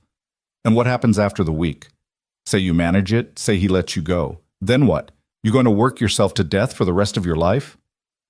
Isabella hadn't thought that far ahead. Survival had narrowed her focus to the next shift, the next dollar, the next day.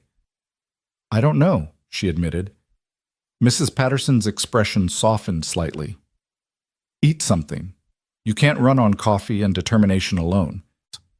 She pushed a plate of eggs and toast in front of Isabella, who wanted to protest that she couldn't afford it, but Mrs. Patterson waved her off. Consider it part of your employment package. Can't have you passing out and giving me a bad reputation. Isabella ate mechanically, fuel for the machine her body had become. Then she helped with breakfast prep. She was getting better at the pancakes, before dragging herself to Sal's.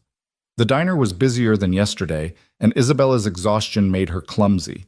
She dropped a tray of dishes, the crash silencing the entire restaurant. Sal's face turned red, and she braced for another tirade, but Dottie intervened. I'll clean it up. Isabella, take your break. I don't need...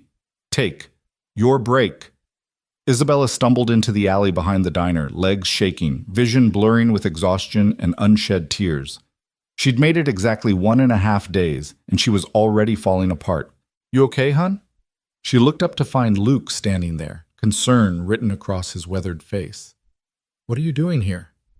Came for coffee. Saw you through the window. You look like hell, I know. He leaned against the brick wall beside her. Heard you took the warehouse job, too. News really does travel fast here. Isabella, you don't have to prove anything by destroying yourself. Don't I? The tears came then, hot and angry. Everyone's watching, waiting for me to fail. Poor little princess, can't handle real work. I have to make it, Luke. I have to. No, you don't. His voice was gentle but firm. You already proved yourself the moment you stood up to him. Everything else is just details. Details that determine whether I get to have my own life or spend the rest of it as a business asset. Luke was quiet for a moment, then pulled something from his pocket, an envelope thick with cash. No, Isabella said immediately. I can't take your money. It's not mine. Collection taken up at the plant. The guys heard what you're trying to do, heard that their jobs ended early because of it. You'd think they'd be angry, but instead, he shrugged. They wanted to help. It's not much, maybe $300, but it might make the difference. Isabella stared at the envelope. I cost them their jobs. Your father cost them their jobs. You just gave them someone to root for. He pressed the envelope into her hands. Take it. Sometimes accepting help is harder than going it alone, but it's also braver. Before she could respond, Dottie stuck her head out the door. Break's over, princess. The lunch rush is starting. Luke squeezed her shoulder gently. You've got this. Isabella tucked the envelope into her apron, wiped her eyes, and went back to work. The lunch rush was brutal, but she found a rhythm, fueled by the knowledge that strangers, people whose lives were harder because of her father's vendetta, had still chosen to help her. She was refilling coffee for Mr. Henderson when the bell chimed and a woman walked in who made everyone stop and stare. Perfectly coiffed blonde hair, a designer suit that probably cost more than most people's cars, and an aura of money that changed the atmosphere of the diner like dropping ice into hot water. Victoria Ashford. The woman Isabella's father had chosen to be her future mother-in-law. She took a booth in Isabella's section, her smile sharp as crystal. Isabella, darling, how quaint. Isabella approached with her notepad, proud that her hands didn't shake. What can I get you, Mrs. Ashford? Oh, I'm not here for the cuisine. She looked around with barely concealed disgust. I'm here to deliver a message. I'm working. Yes, I can see that. Playing dress up with the common folk. How very Marie Antoinette of you. Victoria's smile could have cut glass. Your father asked me to remind you that actions have consequences. Not just for you, but for everyone around you. Is that a threat? It's a fact. For instance, did you know that Mr. Callahan's daughter attends Millfield Middle School? Such a bright girl. It would be a shame if the school lost its funding from the Carter Foundation. All those children suffering because of your selfish need for attention. Isabella's hand tightened on her pen until her knuckles went white. You wouldn't. I wouldn't have to. Your father is not a patient man, Isabella. Each day you persist in this charade, his anger grows. And angry men do regrettable things. Get out. I beg your pardon? I said get out. Isabella's voice carried across the diner. You're not welcome here? Victoria stood slowly, smoothing her skirt. You can't run forever, darling. Sooner or later, you'll realize that fighting your destiny is like fighting gravity, exhausting and ultimately pointless. She left, and the diner remained silent for a long moment before conversations gradually resumed. Sal appeared at Isabella's elbow. You okay, kid? I'm fine. That woman gives you any more trouble, she's banned. I don't care how much money she has. The feeling of being part of something larger than herself, of having people believe in her not because of her name or money, but because she was fighting for something that mattered. Her phone buzzed. A message from an unknown number, but she recognized Victoria's crisp tone even in text. Your stubbornness is hurting innocent people. How long before Mr. Callahan loses his house? Before his daughter loses her future? Before this entire town pays for your pride? Isabella deleted the message without responding. She set her alarm, collapsed on the narrow bed, and fell into a sleep so deep it felt like drowning. When the alarm went off at 9:30 p.m., her body screamed in protest. Everything hurt. Her feet were swollen, her back was on fire, and her hands were raw despite the gloves. But she got up, put on Zoe's boots, and headed to the warehouse. Marcus was there again, and he wordlessly handed her a back brace. Wear this. Won't prevent all the pain, but it'll help. The night shift was harder than the first one. Her exhausted body moved slower, made more mistakes. She dropped a box marked fragile, the sound of breaking glass making her want to cry. Tommy docked her pay for it, company policy, but Marcus quietly helped her clean it up without making her feel worse. We've all been there, he said. First week's always hell. By the time the shift ended, Isabella could barely walk. She had to sit on the curb outside for 10 minutes before she could manage the walk back.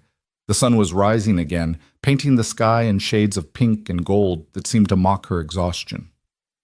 Day 3. 4 more to go. She made it through breakfast prep with Mrs. Patterson, though the older woman kept shooting her worried looks. Made it to Sal's, where Dottie quietly adjusted her section to give her the easier tables. Made it through the lunch rush without dropping anything else. But when she saw Luke's truck pull up outside, saw him heading in with a determined look on his face, she knew something was wrong. He found her by the coffee station. We need to talk. I'm working. Sal gave me 2 minutes. His expression was grim. Your father's escalating. The bank called in my mortgage. I have 72 hours to pay in full or they start foreclosure. Isabella's knees nearly buckled. Luke, I'm so sorry. Don't. This isn't your fault. But Isabella, you need to know what you're up against. He's not going to stop at me. Mrs. Patterson's boarding house license is suddenly under review. The diner's health inspection got moved up to tomorrow, and we both know they'll find violations if they want to. He's systematically targeting everyone who's helping you. Then I should leave, disappear completely. Where would you go? With what money, and you think he won't find you? Luke shook his head. Running isn't the answer. Then what is? Fight back, but smart. You've got something he needs. You're the key to this merger. Use that leverage. I already am. The week was his idea, his terms. Time to change the game. Before Isabella could ask what he meant, Dottie called out that her break was over. Luke squeezed her shoulder and left, but his words echoed in her mind. Change the game. That night at the warehouse, she could barely lift the boxes. Marcus and 2 other workers quietly picked up her slack, forming an unspoken alliance to help her through. Tommy had to notice, but he said nothing, just marked her time card at the end of the shift. Day 4 dawned gray and drizzling. Isabella's body had moved past pain into a kind of numbness. She moved like a robot through her routines, breakfast prep, diner shift, warehouse shift. But her mind was working, thinking about Luke's words. Change the game. On day 5, she could barely get out of bed. Mrs. Patterson brought her coffee and toast, tisking over her condition. You're killing yourself, girl. 2 more days. You won't make 2 more days. Your body's shutting down. She was right. Isabella's hands shook constantly now. She dozed off standing up during her diner shift, jerking awake when she nearly dropped a coffee pot. Even the customers were noticing, speaking to her gently, tipping extra as if that could somehow help. That night, she collapsed at the warehouse. One moment she was lifting a box, the next she was on the concrete floor with Marcus's concerned face hovering over her. That's it, Tommy said. You're done. Can't have you dying on my shift. No, please. Go home, Isabella. You proved whatever you were trying to prove. Marcus helped her to her feet, practically carrying her outside. He's right. You've done enough. It's not enough until the week is over. The week's going to be over with you in the hospital if you keep this up. Zoe was waiting outside, having apparently been called. She drove Isabella back to Mrs. Patterson's, practically carrying her up the stairs. "You're an idiot," Zoe said, but her tone was affectionate. "A brave idiot, but still an idiot." Isabella lay in bed, staring at the ceiling through tears of exhaustion and defeat. 2 days left, and her body had betrayed her. She'd failed. Tomorrow, Pike would arrive with his smug smile and his legal documents, and she'd have to go back to her cage. Her phone buzzed. "Luke. Saw the news about the warehouse. You okay?" "Failed," she typed back, fingers clumsy with exhaustion. "Not failed. Regrouping. Meet me tomorrow, noon, the park. Bring whatever strength you have left." She wanted to ask what he was planning, but sleep pulled her under before she could type the question. Day 6 arrived with a knock at her door. Not her alarm, she'd slept through that. Mrs. Patterson stood there with a breakfast tray and a stern expression. "Eat, shower, get dressed in something that isn't work clothes. I have to get to the diner seat. Sal knows you're not coming. Neither is half the town, apparently." "What?" "Just get ready. You'll see." Isabella managed to eat, shower, and put on the one decent outfit she had, a simple sundress of Karen's that actually fit reasonably well. She walked to the park, each step still painful but manageable after actual sleep. The park was full of people. Workers from the plant, customers from the diner, people she'd seen around town. And at the center, Luke stood with a woman Isabella didn't recognize. Sharp-faced, professionally dressed, with the bearing of someone used to fighting battles. "Isabella, this is Janet Morgan," Luke said. "She's a labor attorney from Pittsburgh, and she has some interesting thoughts about your situation." Janet stepped forward, offering her hand. "Miss Carter, I've been following your story. I think you're approaching this wrong. I'm just trying to survive the week." "Exactly. You're playing defense. Time to go on offense." Janet pulled out a tablet. "Your father's actions over the past week constitute harassment, intentional infliction of emotional distress, and arguably extortion. He's used his financial power to threaten and harm innocent bystanders to coerce you into compliance. He has better lawyers. He has corporate lawyers. I have something better, public opinion, and a sympathetic plaintiff." Janet smiled, and it was sharp as a blade. "But more importantly, I have this." She showed Isabella the tablet screen. It was a financial disclosure document from Carter Tech's SEC filings. Page 247, subsection 3. The merger agreement with Ashford Industries. It specifically names you as a material participant. Without your cooperation, the merger faces regulatory challenges that could delay or prevent approval. Isabella read the dense legal text, understanding dawning. He needs me. He needs you cooperative and compliant. What he has now is a public relations nightmare and a daughter whose rebellion is trending on social media. Janet pulled up another screen, Twitter, with #TeamIsabella trending. Every day you stand up to him, his stock price drops. Investors get nervous. The board gets restless. "But I can't keep working like this." "You don't have to," Luke interrupted. "That's what Janet's explaining. You've already won." "I haven't made it the week." "The week was his construct," Janet said. "A test designed for you to fail. But you've already succeeded in what matters. You've shown the world that Richard Carter will destroy anyone who defies him. You've exposed his true nature, and that gives you power." Isabella looked around the park at all the faces watching her. "What are you suggesting?" "We hold a press conference," Janet said. "Right here, right now.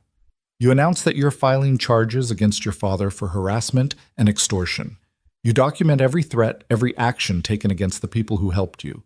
You make it clear that you're not backing down." "He'll bury me in legal fees. Pro bono," Janet said. "I'm taking this case for free. Win or lose, it's the kind of publicity money can't buy." Isabella felt something shift in her chest, a weight lifting or maybe just repositioning. "And then what?" "Then we negotiate," Luke said, "but from a position of strength, not desperation." Isabella looked at the crowd gathered around her. Mrs. Patterson was there, and Sal, and Dottie. Marcus from the warehouse, Zoe with her purple hair bright in the morning sun. Even some of the customers from the diner, the ones who'd tipped extra and spoken kindly when she was dead on her feet. Why? She asked them. Why do you all care? It was Mr. Henderson who answered, the old man stepping forward with his coffee-stained veteran's cap. Because we've all been pushed around by rich folks who think money makes them right. Watching you stand up to your father, work yourself half to death rather than give in, it reminds us that money isn't everything, that regular people matter too. You're not regular people, Isabella said, her voice catching. You're extraordinary, all of you. She turned to Janet. What do I need to do? Janet smiled. Just tell the truth. 20 minutes later, Isabella stood before a cluster of news cameras that had been hastily assembled. The national media had been following the story, and they'd descended on the park like hungry wolves sensing fresh meat. Isabella had no prepared statement, no carefully crafted words. She just spoke from her heart. My name is Isabella Carter. 6 days ago, I ran away from home because my father was trying to force me into an arranged marriage for business purposes. When I refused to return, he sent men to physically drag me back. Luke Callahan saved me that night, a complete stranger who risked everything to help someone in need. She paused, looking directly into the cameras. Since then, my father has systematically attacked everyone who's shown me kindness. He's closed a factory early, putting hundreds out of work. He's threatened foreclosure on Luke's home. He's targeted a diner, a boarding house, even a school, all to punish me for claiming my right to make my own choices. The crowd was silent, hanging on every word. I've spent the last 5 days working minimum wage jobs, trying to prove I could survive without the Carter fortune. And you know what? I nearly killed myself trying. Not because the work is beneath me, but because the work is hard. Harder than anything I've ever done. The people who do these jobs every day, who support their families on these wages, who maintain their dignity despite being looked down on by people like my father, they're heroes. She spotted Pike at the edge of the crowd, his phone pressed to his ear, no doubt reporting to Richard. My father gave me a week to prove I could make it on my own. I failed that test by his standards. I collapsed at work, I couldn't maintain the pace, but I've succeeded in ways he never expected. I've discovered that wealth isn't measured in dollars. It's measured in the willingness of strangers to help someone in need. It's measured in solidarity, in kindness, in the courage to stand up to bullies no matter how powerful they are. Isabella took a deep breath. So here's my message to my father. I'm not coming back. Not to your world of arranged marriages and corporate mergers and treating people like chess pieces. I'm staying here, with people who value character over cash. And if you continue to harass and threaten this community, we will fight back. Not with money or influence, but with truth and determination and the knowledge that some things can't be bought. She stepped back from the microphones. The reporters erupted with questions, but Janet stepped forward to field them. Luke appeared at Isabella's side, guiding her away from the chaos. That was perfect, he said quietly. Was it? I just declared war on one of the most powerful men in America. No, you declared independence. There's a difference. They walked to a quiet corner of the park where Maddie was waiting, having skipped school with Luke's permission to witness this moment. That was amazing, Maddie said, hugging Isabella. You're like a real-life hero. I'm really not. You are to me, Maddie interrupted. You showed that standing up for yourself matters, even when it costs everything. Isabella's phone rang. Unknown number, but she knew who it would be. Hello, Father. You've lost your mind. Richard's voice was ice cold. Do you have any idea what you've just done to our stock price? Made it accurately reflect the company's values? This ends now, Isabella. You will publicly retract your statement, apologize for your behavior, and return home immediately. No. No? No, I'm done being your pawn. If you want to salvage this situation, you'll come here and negotiate like a civilized human being. I don't negotiate with your daughter? That's the problem, isn't it? You've never seen me as a person, just an asset. Well, this asset has depreciated in value, at least by your standards. Question is, what are you going to do about it?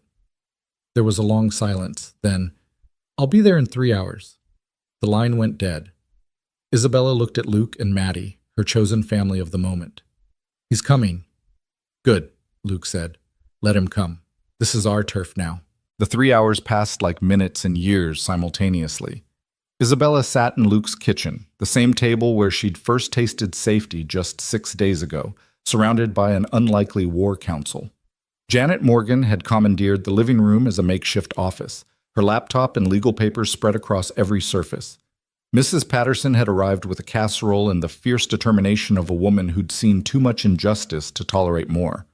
Sal had closed the diner early, declaring that some things were more important than the lunch rush, and now stood by the window like a sentry, watching for the inevitable motorcade.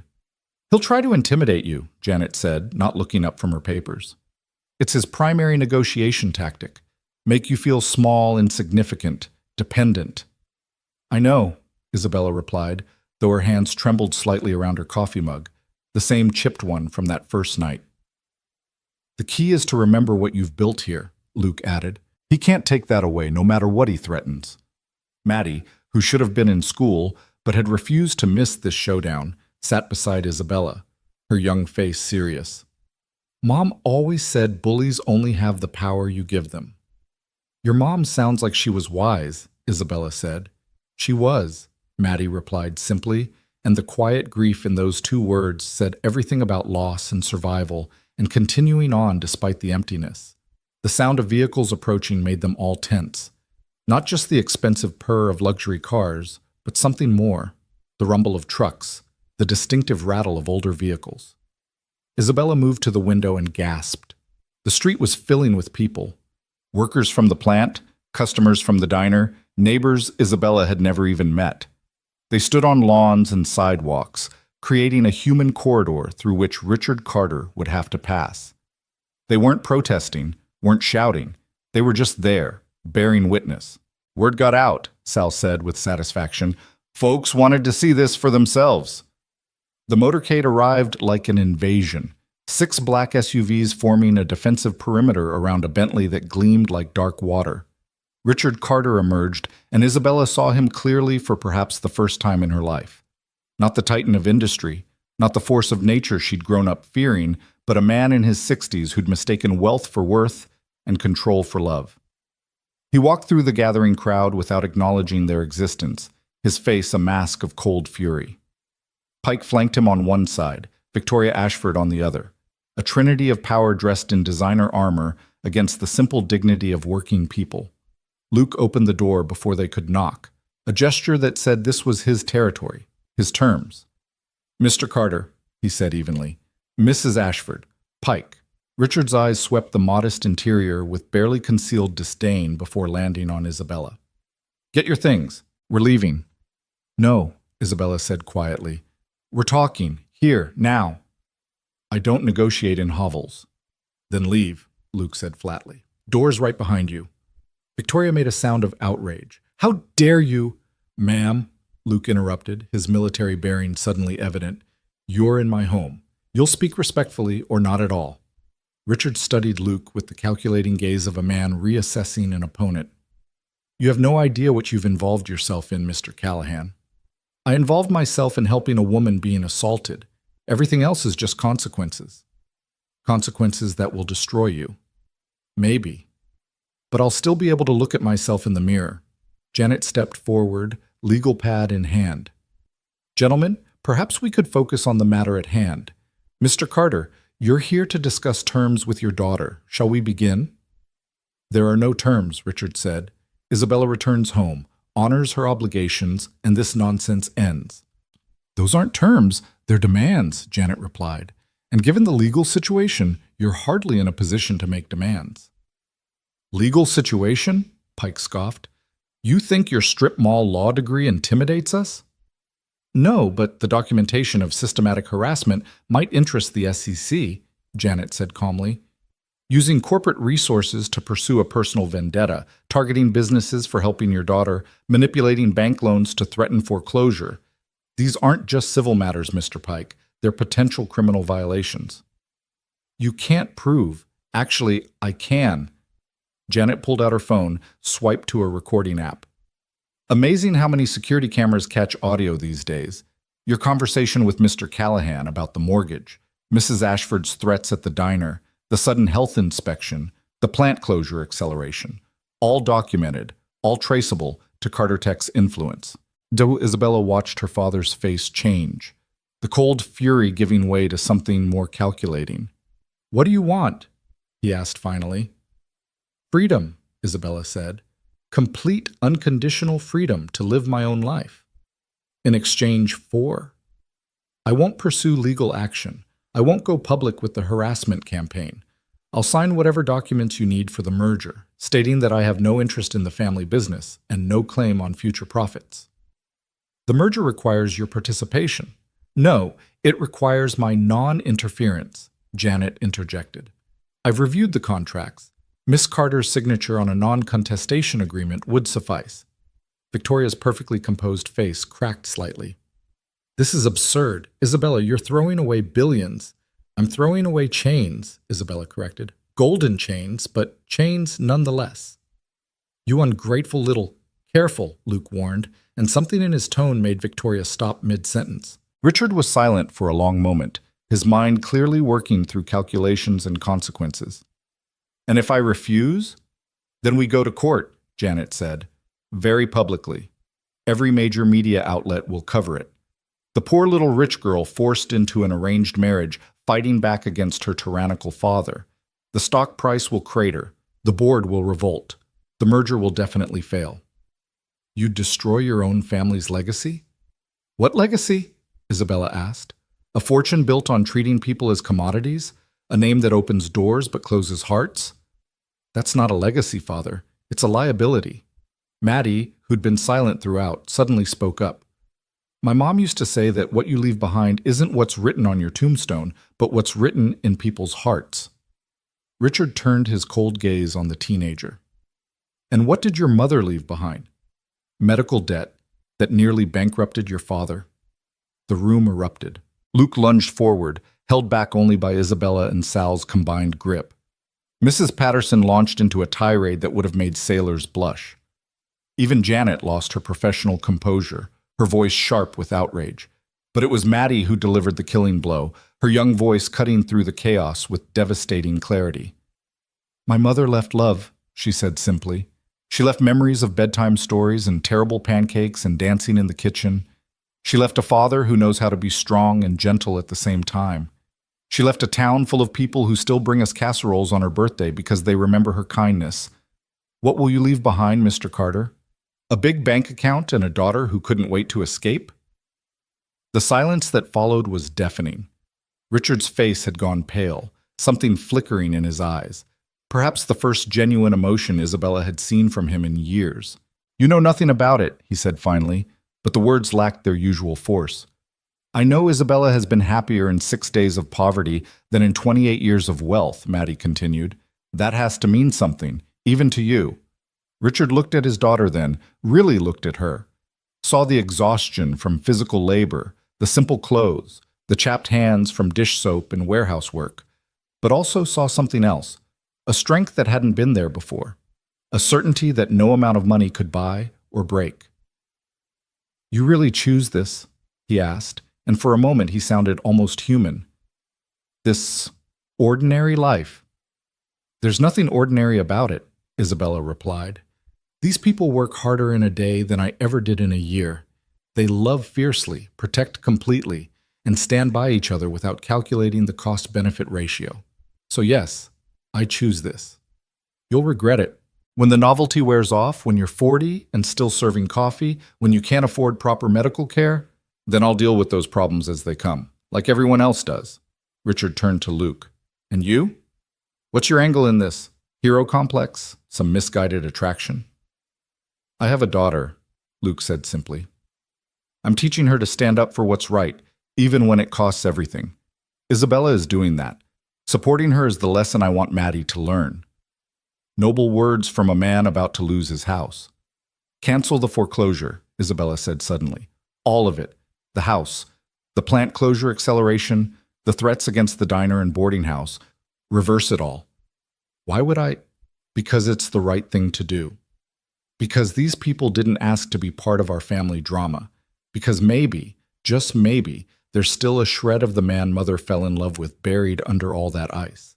The mention of Isabella's mother, dead 5 years now from a car accident that Richard had never properly grieved, made him flinch visibly. Your mother would be ashamed of what you're doing, he said quietly. No, Isabella said with certainty. She'd be proud that I finally found the courage she never did. That landed like a physical blow. Richard's composure, already cracked, shattered completely. You think she was happy? He asked, his voice raw. You think she didn't choose the life we built together? I think she made the best of the choices she was allowed, Isabella replied gently, just like I did, until I couldn't anymore. She left too, Richard said, so quietly Isabella almost missed it. Not like you, she couldn't run, but she left in every way that mattered. Charity work, travel, anything to avoid being home, to avoid me. Because you stopped seeing her, Isabella said, just like you stopped seeing me. We became acquisitions, Father. Things to be managed and displayed, not people to be loved. I did love, I do love. Then prove it, Isabella challenged. Let me go. Not as a business decision, but as a father who wants his daughter to be happy. The room held its breath. Outside, the crowd of witnesses pressed closer, sensing the pivotal moment through walls and windows. Victoria chose that moment to interject. Richard, this is ridiculous. We're not here to indulge emotional manipulation. Shut up, Victoria, Richard said tiredly, and the shock on her face would have been comical in other circumstances. He pulled out his phone, typed for several moments, then showed the screen to Pike. Done. The foreclosure is canceled. The plant will remain on its original closure timeline. All pressures on local businesses are withdrawn. Richard, Victoria protested, the merger will proceed without Isabella's involvement. He looked at his daughter. You'll sign the non-contestation agreement? Today. Then we're done. He turned to leave, then paused. Your mother would be proud. I can see that now. Daddy, Isabella said, using the childhood name she hadn't spoken in years. He stopped but didn't turn around. It doesn't have to be forever, she said softly. Maybe someday, when you remember how to see people instead of assets, we could try again. Just as father and daughter, not CEO and heir. His shoulders shifted slightly, perhaps a nod, perhaps just resignation. Then Richard Carter walked out of Luke's modest home, through the corridor of watching townspeople, and climbed into his Bentley. The motorcade pulled away, leaving only ordinary cars and extraordinary people in its wake. Isabella sank into a chair, suddenly boneless. Did that really just happen? You won, Janet said, already pulling up documents on her laptop. We need to get that agreement signed before he changes his mind, but you won. We won, Isabella corrected, looking around the room at the people who'd stood with her.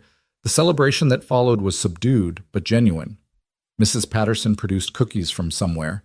Sal opened the diner for an impromptu victory dinner, and the town gathered to mark the moment when David beat Goliath not with a stone, but with solidarity. But as evening fell and the crowds dispersed, Isabella found herself alone with Luke on his front porch, watching the sun set over Millfield. So what now? He asked. I honestly don't know, she admitted. I've been so focused on getting free, I never thought about what comes after. You could leave, go anywhere, be anyone. I could. She was quiet for a moment. But I think I'd like to stay, at least for a while. Sal says I'm getting better at the coffee pour, and Mrs. Patterson needs help with the breakfast crowd. That's not much of a life for someone who could have anything. It's everything, Isabella corrected. It's choosing my own path, earning my own way, building something real with people who see me as Isabella, not as a Carter. The work won't get easier. The pay won't get better. I know, she smiled slightly. But maybe that's not the point. Maybe the point is the work itself, the connections, the small victories. Maybe an ordinary life is extraordinary when you choose it freely. Luke nodded, understanding in a way that only someone who'd rebuilt their life from ashes could understand. There's something else, Isabella said quietly. These past 6 days, you and Maddie, you've shown me what family really means. Not blood or obligation, but choice and care and showing up when it matters. Isabella, I'm not asking for anything, she said quickly. I know you have your own life, your own struggles. I just wanted you to know that meeting you, even under the worst circumstances, might be the best thing that ever happened to me. Before Luke could respond, Maddie appeared in the doorway. Dad, Isabella, Mrs. Patterson's on the phone. Something about a job opportunity? Isabella took the phone, listened for a moment, then started laughing. You're serious? Yes, yes, of course. Tomorrow morning? I'll be there. She hung up and turned to Luke and Maddie with shining eyes. The community center, the one that closed when the plant downsized? Mrs. Patterson's church group just got a grant to reopen it. They need someone to run programs for displaced workers, help with job training and placement. The pay is barely above minimum wage, but it's perfect, Luke finished. It's you. Would you help? Isabella asked suddenly. Both of you? Luke, your military experience would be invaluable for leadership training. And Maddie, you could tutor kids who are struggling with school because their parents are working multiple jobs. I'd have to find a job first, Luke pointed out. Actually, Sal's voice came from behind them. When had he arrived? I've been thinking about retiring. Bad back, you know. Need someone to take over the diner. Someone who understands hard work and has proven he'll stand up for this community. Sal, I don't know anything about running a restaurant. You know people. The rest can be learned. Sal shrugged. Think about it. The place doesn't make much, but it's honest work. As Sal wandered off, Maddie looked between Luke and Isabella with a knowing smile. So we're all staying? We're all going to rebuild together? Looks like it, Luke said, ruffling his daughter's hair. Good, Maddie declared. Mom would have liked this. All of us choosing to be family. Isabella felt tears prick her eyes. Good tears. Healing tears. 6 days ago, she'd run from a life that was killing her slowly. Now, she'd found a life worth living, worth fighting for, worth the calluses and exhaustion and small paychecks. Her phone buzzed with the news alert. The headline made her laugh out loud. Carter Harris chooses love over luxury. The billionaire's daughter who said no to billions. They got it wrong, she said, showing Luke the screen. I didn't choose love over luxury. I chose freedom over fear. I chose real over rehearsed. I chose hard work over easy money. And? Luke prompted, something warm in his eyes. And maybe, Isabella said, meeting his gaze, maybe I chose the possibility of something real with people who matter over the certainty of something fake with people who don't. That's a lot of choosing, Maddie observed with 13-year-old wisdom. But good choices, I think. As night fell over Millfield, the three of them sat on the porch, not talking about the future or the past, just existing in a moment of hard-won peace. Tomorrow would bring new challenges, the community center to organize, the diner to learn, a life to build from scratch. But tonight, Isabella Carter, though she was already thinking about legally changing her name to just Isabella, was exactly where she chose to be. Not because she had nowhere else to go, but because she had nowhere else she'd rather be. The news vans had finally left, taking with them the story they thought they understood. But the real story was just beginning. Not the tale of a runaway heiress, but the story of a woman who ran toward something instead of away, toward community, toward purpose, toward a version of herself she was only just beginning to discover. A week ago, she'd had everything and felt nothing. Now she had almost nothing and felt everything. The trade-off, she decided, as Luke's hand found hers in the darkness and Maddie leaned against her shoulder, was more than worth it. The princess had not been rescued from her tower. She'd rescued herself, and in doing so, had discovered that the tower had been of her own making all along. Now, with calloused hands and a minimum wage job and a family of choice rather than blood, Isabella was finally, truly, completely free. The story the media would tell tomorrow would focus on the money she'd walked away from, the life of privilege she'd abandoned. But sitting on that creaking porch in a dying mill town, surrounded by people who'd fought for her simply because it was right, Isabella knew the truth. She hadn't lost billions. She'd gained everything that actually mattered. A car pulled up to the curb, and for a moment everyone tensed. But it wasn't a black SUV or a Bentley. It was an old Honda Civic with a bad muffler, and Janet Morgan climbed out with a folder of papers and a satisfied smile. The agreements, she said, climbing the porch steps, all ready for signature. Once you sign these, you're legally free of any claim to the Carter fortune, but also free of any obligation to it. Isabella took the pen without hesitation, signing her name with a flourish. There, Isabella Carter is officially nobody special. Wrong, Luke said firmly. Isabella, just Isabella, is extraordinarily special. She just doesn't need a fortune to prove it anymore. Sap, Maddie accused, but she was smiling. Janet gathered the papers, then surprised them all by sitting down on the porch steps. You know, I've been a lawyer for 15 years. Corporate battles, labor disputes, David versus Goliath cases that usually end with David getting squashed. This is the first time I've seen David win so completely. We had help, Isabella said, gesturing toward the town around them. No, you had community. There's a difference. Janet stood to leave, then paused. The offer stands, by the way.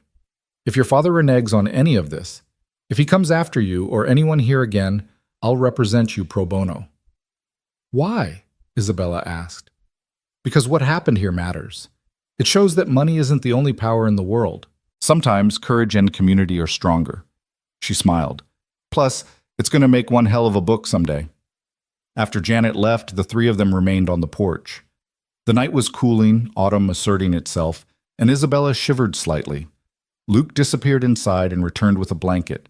Not an expensive throw, just a well-worn quilt that smelled of home. Thank you, she said, meaning so much more than just the blanket. So tomorrow you start at the community center? Maddie asked. Tomorrow I start the rest of my life, Isabella corrected. The center is just the beginning. Big words for someone who nearly collapsed in a warehouse 3 days ago, Luke teased gently. That was the old Isabella, the one who thought she had to prove something by suffering. The new Isabella knows that strength isn't about how much you can endure alone. It's about knowing when to let others help carry the load. Philosophy from the former heiress, Maddie said with mock seriousness. I should write this down for my English essay. They laughed, and the sound carried across the quiet street. Somewhere, Richard Carter was probably in his penthouse office, surrounded by luxury and emptiness. Victoria Ashford was likely raging about the failed merger, calculating her losses. Pike was drafting press releases to minimize the damage to Carter Tech's stock price. But here in Millfield, on a porch that needed painting, three people who'd found each other through chaos were writing a different kind of story. Not a fairy tale. Those always ended with the princess in a castle. This was better. This was real. I should go, Isabella said eventually. Mrs. Patterson has rules about curfew, and I need to be up early for the breakfast shift before the center. You're still working at the boarding house? Luke asked, surprised. Of course, the center job won't pay all my bills. Besides, I like the breakfast crowd now. Mr. Henderson always tells me stories about his service. Mrs. Kowalski brings me cookies. She smiled. I'm building a life, one small piece at a time. As she stood to leave, Maddie hugged her tightly. You're going to do amazing things at the center. We're going to do amazing things, Isabella corrected. All of us, together. She walked down the steps, then turned back. Luke, thank you. For that first night. For standing up to those men when you didn't have to. For everything since. You saved my life in more ways than one. You saved yourself, Luke replied. I just held the door open. Sometimes that's everything, Isabella said softly, then walked into the night toward her small room and her small life that felt bigger than any mansion ever had. Luke and Maddie watched her go, then sat quietly for a moment. Dad? Maddie said finally. Yeah, sweetheart? I think Mom would have really liked her. Yeah, Luke agreed, thinking of Karen's fierce spirit, her compassion, her belief that people were more than their circumstances. I think she would have. Are you going to ask her out? Maddie! What? It's obvious you like each other, and she's staying in town, and you're both single, and she just gained her freedom. The last thing she needs is to jump into something else. But maybe eventually? Luke thought about Isabella's smile, her determination, the way she'd stood up to her father, the way she'd fit into their small family like she'd always belonged there. Maybe eventually, he agreed. They went inside, leaving the porch light on, a small beacon in the darkness, welcoming whoever might need to find their way home. 3 months had passed since that night on the porch, and winter had settled over Millfield like a gray blanket. Isabella stood in the community center's main hall, watching as 43 displaced workers practiced interview techniques in small groups. The space that had been empty and echoing in October now hummed with purpose. Computers lined one wall for resume writing. A corner had been converted into a children's area where parents could leave their kids during training sessions, and the smell of coffee perpetually wafted from the small kitchen where volunteers kept the pot always full. "Isabella, we have a problem," Marcus said, approaching with a worried expression. He'd become her unofficial deputy at the center, his natural leadership and connection to the plant workers invaluable. "The heating bill just came in. We can't cover it and still run the programs." Isabella looked at the bill and winced. Their grant barely covered basic operations, and winter in Pennsylvania was brutal. "How short are we?" $800 this month, and it's only going to get worse as it gets colder." She rubbed her temples, feeling the familiar tension headache that came from juggling impossible numbers. "We'll figure it out. We always do." "Isabella, you can't keep covering shortfalls out of your diner tips." "Watch me," she said with more confidence than she felt. Between her morning shifts at Mrs. Patterson's, lunch rushes at the diner, Sal had officially hired her full-time when she wasn't at the center, and evening programs here, she was barely sleeping. But the work mattered. These people mattered. The door burst open, letting in a swirl of snow and Maddie Callahan, her cheeks red from the cold. "Isabella, Dad sent me to get you. There's someone at the diner you need to see." "I can't leave now. We have the resume workshop." "Marcus can handle it," Maddie insisted. "This is important." Isabella grabbed her coat, a second-hand find from the church thrift shop that had become her favorite possession, and followed Maddie through the snowy streets. The diner was packed for lunch, steam fogging the windows, but all conversation stopped when she entered. There, sitting in the corner booth like he'd been carved from ice, was Richard Carter. Isabella froze. She hadn't seen or spoken to her father since that day in Luke's living room. He looked older, she thought, grayer. The armor of his expensive suit couldn't hide the weariness in his shoulders. Luke stood behind the counter, coffee pot in hand, his expression carefully neutral. "He's been here an hour," he said quietly. Said he'd wait as long as it took. Isabella approached the booth slowly, aware of every eye in the diner following her movement. She slid in across from her father, noting the untouched cup of coffee in front of him. "Hello, Father." "Isabella." He studied her appearance, the serviceable clothes, the calloused hands, the fatigue she couldn't quite hide. "You look tired." "I work for a living now. It's tiring." "So I gather." He pulled out a tablet, swiped to a news article. "The Millfield Miracle: How One Woman is Rebuilding a Dying Town." Quite a headline. "I didn't ask for the article." "No, but you're living it. 12-hour days, multiple jobs, running programs on a shoestring budget." He set the tablet down. "I've been receiving reports." "From Pike?" "I've seen him lurking around." "Not Pike. I fired Pike 2 months ago." Isabella blinked in surprise. "Why?" "He reminded me too much of myself." Richard's smile was rueful. "Turns out that's not a recommendation." They sat in silence for a moment, the diner's normal chaos muted around them. "Why are you here?" Isabella asked finally. "The community center needs funding." "We're managing." "No, you're drowning. 800 short on heating this month, 1,200 short on the mortgage payment, and that's before the insurance increase hits in January."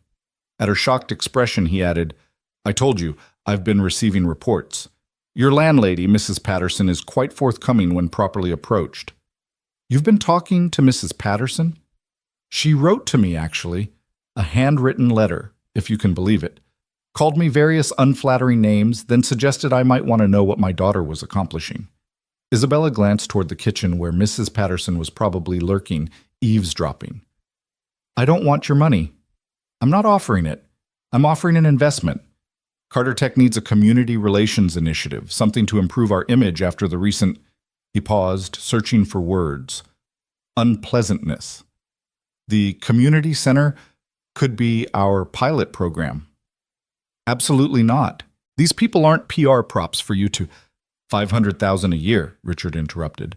"No strings, no photo ops, no corporate branding. The money flows through a blind trust. You run the programs however you see fit." Isabella stared at him. "What's the catch?" "The catch is that you have to let me do this. You have to let me try to make something right." This isn't about making things right. This is about control. It's always about control with you. No, Richard said quietly. This is about a father who's lost everything that matters, trying to find a way back to the one thing that does. The vulnerability in his voice was so unexpected that Isabella couldn't immediately respond. Luke appeared with a fresh pot of coffee, giving her a moment to collect herself. "Everything okay here?" he asked, his protective tone clear. "We're fine," Isabella said, not taking her eyes off her father. "Aren't we?" Richard nodded slowly. "Mr. Callahan, I owe you an apology. My behavior 3 months ago was inexcusable." Luke's eyebrows rose. "That's unexpected." "I've had time to reflect. Being humbled publicly has that effect." Richard's smile was self-deprecating. "My stock price has recovered, by the way. Turns out investors appreciate a CEO who can admit mistakes." "Who knew?" 500,000, Isabella repeated. "No strings." "One string," Richard admitted. "You have dinner with me once a month. Just dinner, just talking. No business, no pressure. Just a father and daughter trying to remember how to be family." Isabella felt tears prick her eyes. "I don't know if I can trust you." "I know, I haven't earned it, but I'd like to try." She looked around the diner at the faces watching them. Sal trying to pretend he wasn't listening. Dottie openly staring, regular customers who'd become friends over 3 months of shared coffee and conversation. These people had taught her about real community, real support. Maybe they could teach her about forgiveness too. "One dinner," she said finally. "We'll start there." Relief flickered across Richard's features. "Tonight? I have programs until 8. 8:30 then. Here?" He gestured around the diner. "You want to have dinner at Sal's?" "It seems appropriate. This is your world now." After he left, promising to return that evening, the diner exploded in conversation. Everyone had opinions, advice, warnings, but it was Sal who summed it up best. "Family's complicated, but sometimes complicated is worth it." Isabella returned to the community center to find Marcus had indeed handled the resume workshop beautifully. The afternoon flew by in a blur of job placement calls, skills assessments, and planning sessions for the spring training program. At 5, Luke arrived with Maddie for their volunteer shift, Luke teaching basic financial literacy while Maddie tutored in the kids' corner. "Heard about your father," Luke said during a break. "You okay?" "I don't know. 3 months ago I was sure I never wanted to see him again. Now," she shrugged. "People change, right?" "Some people, some don't." He touched her arm gently. "Just be careful." "I'm having dinner with him at Sal's. Pretty sure he can't kidnap me from there." "Want backup?" "No, but thank you." She smiled at him, feeling the familiar warmth that had been growing between them over the months. They hadn't acted on it. She needed time to be just Isabella, not someone's daughter or girlfriend, but it was there, patient and steady, like Luke himself. At 8:15, she walked through the snow back to Sal's, her second-hand boots crunching on the salt-scattered sidewalk. Richard was already there, looking hilariously out of place in his $1,000 suit among the vinyl and formica. "You came back," she said, sliding into the booth. "I said I would." Dottie appeared with menus, which seemed absurd. Isabella knew every item by heart, had served them all hundreds of times. "What can I get you folks?" "What do you recommend?" Richard asked Isabella. "The meatloaf. It's Thursday, so Sal made it fresh this morning. Best in Pennsylvania." "Then meatloaf it is." They ordered and then faced each other across the table, 3 months of silence stretching between them.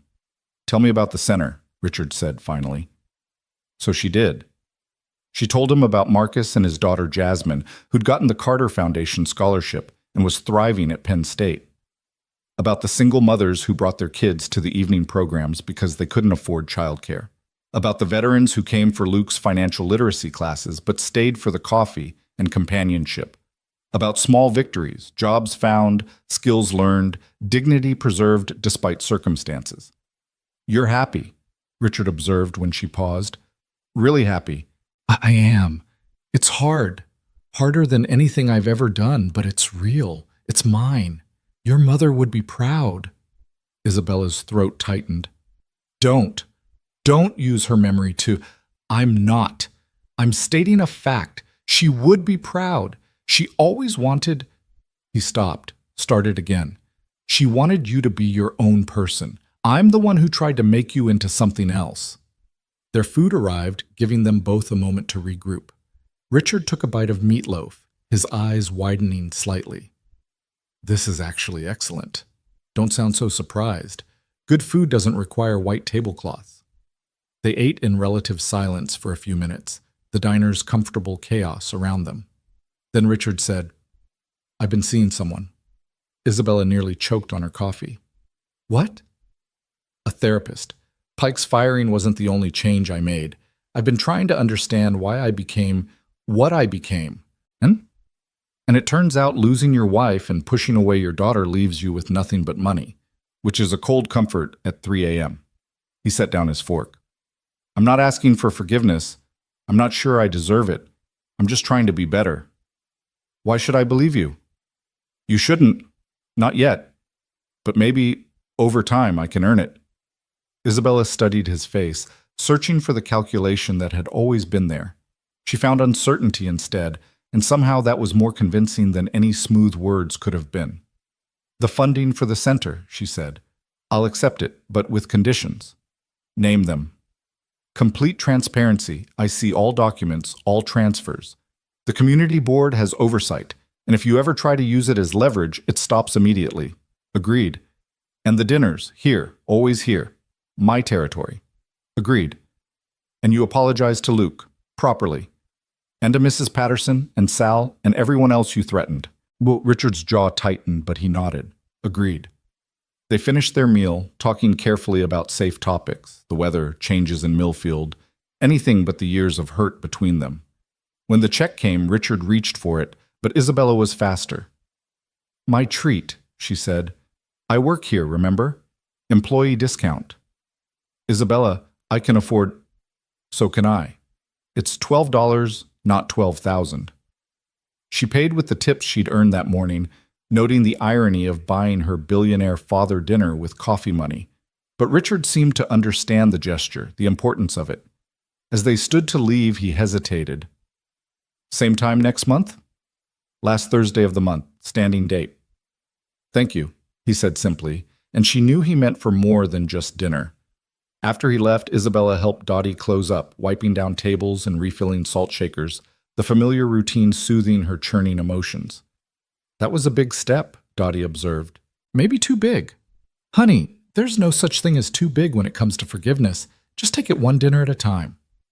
Isabella walked home to Mrs. Patterson's through the falling snow, finding the older woman waiting in the kitchen with hot tea and an expectant expression. So, how did it go? You wrote to him. You interfered. I observed and acted. There's a difference. Mrs. Patterson pushed a mug toward her. That man needed to see what he was missing. You needed to decide if he was worth forgiving. Neither of you would make the first move, so I did. You had no right. I have every right. You're mine now, girl. This town claimed you, and that makes you family. And family medals. She smiled. Besides, it worked, didn't it? Isabella wanted to be angry, but found herself laughing instead. You're impossible. I'm right. There's a difference. The next morning brought chaos to the community center. The news of Carter Tech's funding had somehow leaked. Isabella suspected Mrs. Patterson, and the phone hadn't stopped ringing. Local news wanted interviews. Displaced workers wanted to know if this meant more programs, and the mayor himself showed up to shake hands and claim credit he didn't deserve. I can't deal with this, Isabella told Marcus desperately. We have actual work to do. Then do it, he said simply. Let them talk. You keep working. So she did, ignoring the cameras to focus on what mattered. By noon, things had calmed enough for her to escape to her shift at the diner, where she found Luke waiting at the counter. Heard about the funding? He said. 500,000? Enough to really make a difference. Heat all winter, expand the programs, maybe even hire real staff instead of relying on volunteers. You trust him? No, but I trust the legal documents Janet's drawing up. She poured him coffee without being asked, knowing his order by heart now. How's Maddie?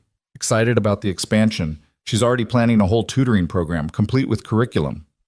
His smile was proud. She's got her mother's organizing gene. And her father's heart. Their eyes met and held for a moment, that familiar warmth sparking between them. 3 months of careful friendship, of building something solid and real without the pressure of romance. But lately, Isabella had been thinking about what came next, about what she wanted beyond survival and work. "Luke! Isabella! Order up!" Sal's voice boomed from the kitchen, breaking the moment. The lunch rush descended, leaving no time for personal conversation. Isabella moved through the familiar dance of orders and refills, but her mind kept drifting to possibilities. She'd proven she could stand alone. Maybe it was time to consider standing with someone. That evening, she was filing paperwork at the center when Zoe burst in, purple hair now streaked with green for the holidays. "Isabella, you'll never guess what happened. You won the lottery? Better. I got promoted to shift supervisor at the warehouse. 30% raise and I can recommend people for hire." She grinned. "Guess who I'm recommending?" "Zoe, I can't go back to the warehouse. The center needs—" "Not you, dummy. Some of your people from the center. Marcus already has warehouse experience and there are at least 6 others who could do the work. Real jobs, real pay, right now." Isabella hugged her friend tightly. "You're amazing." "I'm practical. The warehouse needs workers. You have trained people. Win-win." As Zoe left to spread the good news, Isabella felt a surge of hope. Things were connecting, building, growing. The community she'd found was becoming something more, a network of support that lifted everyone. Her phone rang. Janet Morgan. "Isabella, I've reviewed the funding contracts from your father. They're solid, better than solid. He's essentially giving you carte blanche with serious legal protections. Too good to be true? Maybe.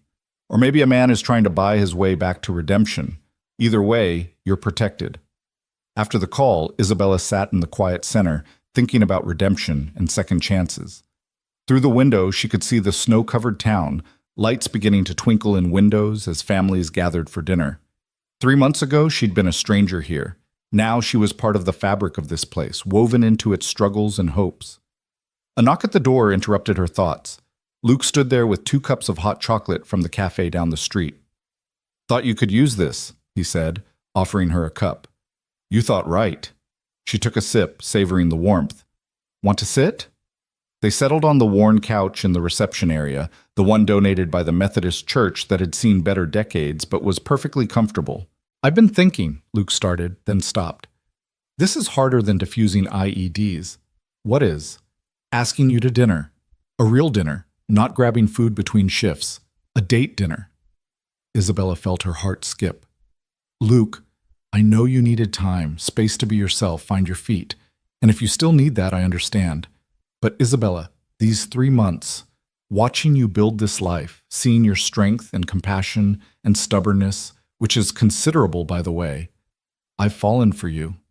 Completely." She set down her cup, turned to face him fully. "I work 16-hour days. I smell like diner grease and industrial cleaner. I have exactly 3 outfits that aren't work clothes. I'm nobody special." "Stop." His voice was firm. "You're Isabella. You stood up to a billionaire, saved a community center, and somehow made my daughter believe in hope again after her mother died.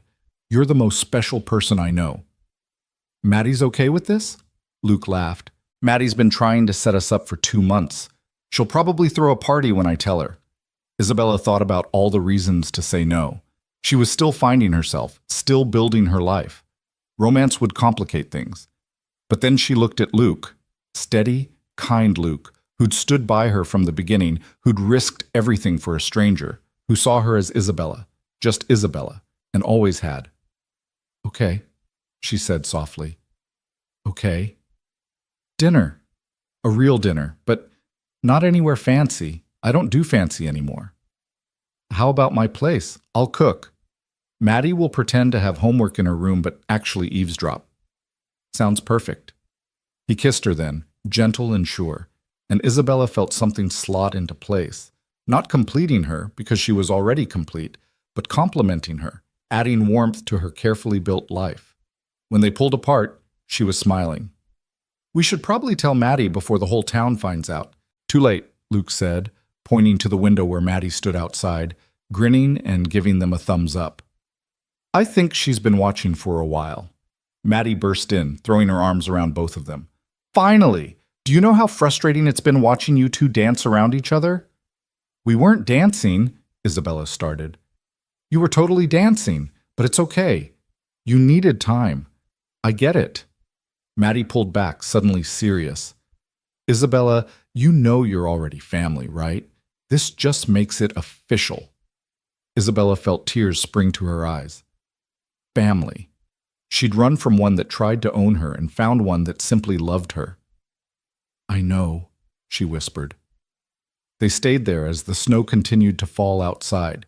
Three people who'd found each other through chaos and chosen to build something beautiful from the wreckage. The community center around them stood as testament to what could be accomplished when people stood together, and tomorrow it would be full again with people working toward better lives.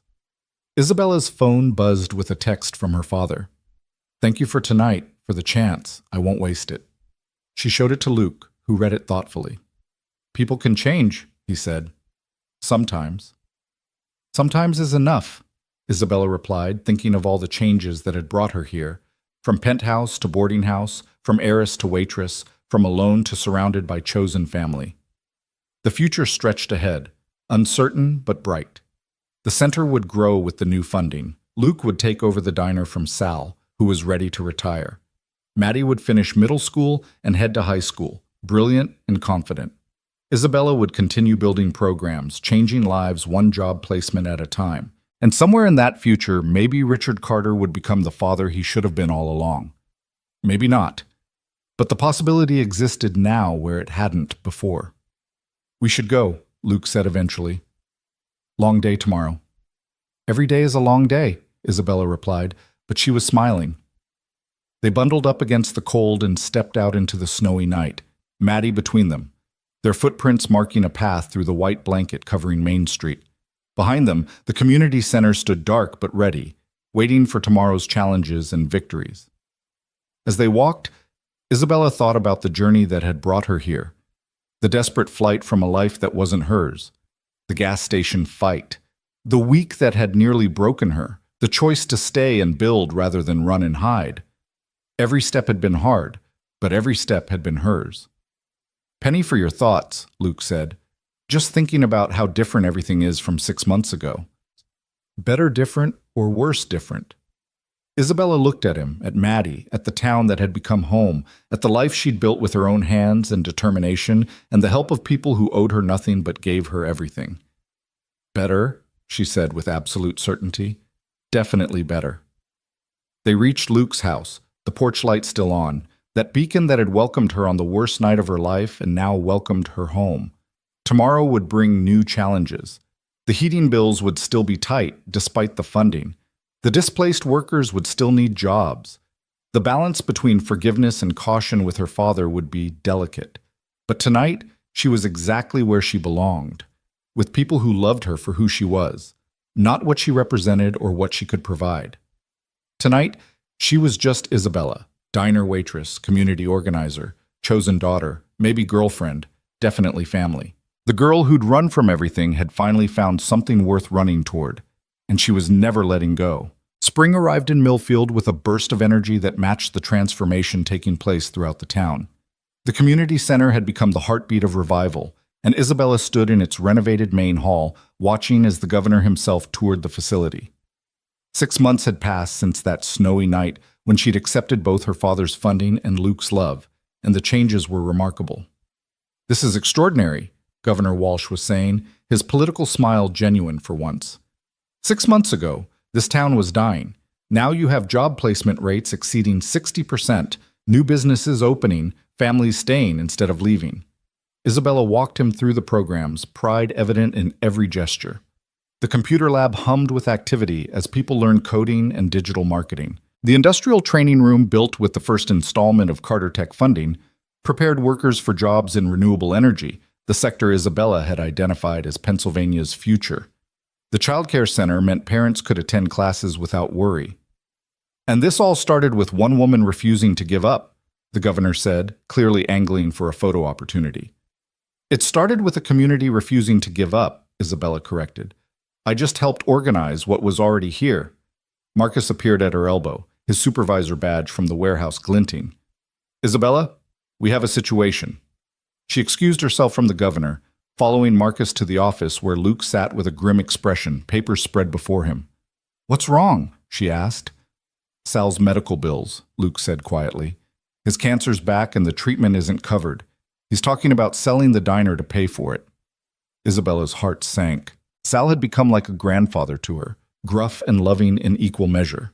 The diner was his life's work, and Luke had been preparing to take it over when Sal was ready to retire on his own terms, not forced out by medical bankruptcy. How much? She asked. $40,000 just to start treatment. Could be twice that before it's done. Isabella stared at the numbers, her mind racing. The center's funding was earmarked for programs legally restricted. Her personal savings, built carefully over 6 months of multiple jobs, might cover $1,000. We'll figure it out, she said with more confidence than she felt. That evening's monthly dinner with Richard took on new urgency. They sat in their usual booth at Sal's, the man himself stubbornly working the kitchen despite his diagnosis. You look troubled, Richard observed, studying his daughter over his coffee cup. Their relationship had evolved slowly over the months, each dinner building a fragile bridge over old wounds. He'd kept every promise. The funding flowed without interference. He'd apologized to those he'd wronged, and he'd never once tried to manipulate or control, but asking him for money felt like stepping backward. Sal's sick, she said finally. Cancer. He needs treatment he can't afford. Richard's expression softened. How much? I'm not asking you for money. I know, you're too proud for that. But I'm asking, how much? $40,000 minimum. Richard pulled out his phone, typed briefly, then set it down. Done. What? Medical fund established in Sal's name, anonymous donation, $50,000 to start, more if needed. Isabella stared at him. Just like that? Just like that. Richard leaned back. 6 months ago, I would have used this as leverage, made it conditional on you coming back or some other manipulation. But I've learned something watching you here. What's that? That real power isn't about control. It's about the ability to help without needing credit or compensation. He smiled slightly. Besides, this diner has become important to me too. It's where I'm learning to be a father again. Isabella felt tears threaten. Thank you. Don't. This isn't charity or guilt. This is what family does. We help each other. The word family from his mouth still felt strange but less foreign than before. Their monthly dinners had become something she actually looked forward to, watching him struggle with normalcy, sharing stories of the center, finding common ground in unexpected places. There's something else, Richard said, his tone shifting. Victoria Ashford is causing problems. Isabella tensed. She'd heard nothing from her father's former merger partner in months. What kind of problems? She's backing a candidate for mayor who's promising to clean up Millfield. Code for shutting down the community center and driving out the undesirable elements. She blames you for the merger failing. The merger failed because it was built on forcing me into marriage. Logic has never been Victoria's strong suit. Richard pulled out a folder. She's also been buying up property around town through shell companies. If her candidate wins, she'll own enough to essentially control Millfield's development. Isabella took the folder, scanning the documentation. Properties all around the community center, the diner, even Mrs. Patterson's boarding house. She's trying to force us out. She's trying to hurt you by hurting what you love. Richard's expression darkened. It's what I would have done before. How do we stop her? We? We. This is my home now. These are my people. Richard smiled, and it reached his eyes in a way it hadn't in years. Then we fight smart. I've already started buying properties through my own shells, driving up prices so she can't afford to continue. But the election is the real battleground. Who's running against her candidate? No one yet. Filing deadline is Friday. Isabella stood abruptly. I need to go. Isabella, trust me, Dad. The word slipped out without thought, but she saw its impact on Richard's face, a flash of joy quickly controlled. She squeezed his shoulder as she passed, then hurried out into the spring evening. She found Luke at the center teaching his evening financial literacy class to a group of veterans. She waited until break, then pulled him aside. "We have a problem," she said, explaining about Victoria and the election. "So we need a candidate," Luke said thoughtfully. "Someone the town trusts who understands what we're building here." They looked at each other for a long moment. "No," Luke said. "Absolutely not." "You'd be perfect. I'm not a politician. I'm barely a businessman. I'm just the man who stood up to Richard Carter when no one else would. The veteran who came home and rebuilt his life. The single father who raised an amazing daughter. The person everyone in this town respects." Isabella and Luke, if Victoria's candidate wins, everything we've built disappears. The center, the programs, the hope, all of it. Luke ran his hand through his hair, a gesture she'd learned meant he was seriously considering something he didn't want to do. "I don't know the first thing about running for office. But you know about leadership, about service, about putting community before self." She took his hands. "We'd all help. The whole town would rally behind you." "What about the diner? I'm supposed to take over for Sal." "Which you can still do. As mayor, it's not a full-time position in a town this size." Before Luke could respond, Maddie burst in, having clearly been eavesdropping. "Dad, you have to do it. Mom would totally want you to." "Maddie, no, listen. Remember what Mom said when she was sick? That the worst thing wasn't dying, it was thinking she hadn't made enough of a difference? This is your chance to make a huge difference." The room had gone quiet. The veterans and other students sensing something important was happening. Marcus stood up. "If you run, you've got my vote," he said simply, "and my whole family's." "Mine too," added Mrs. Chen, who'd lost her restaurant when the plant closed but was rebuilding with skills learned at the center. One by one, everyone in the room voiced their support. Luke looked overwhelmed, but Isabella could see the moment he decided.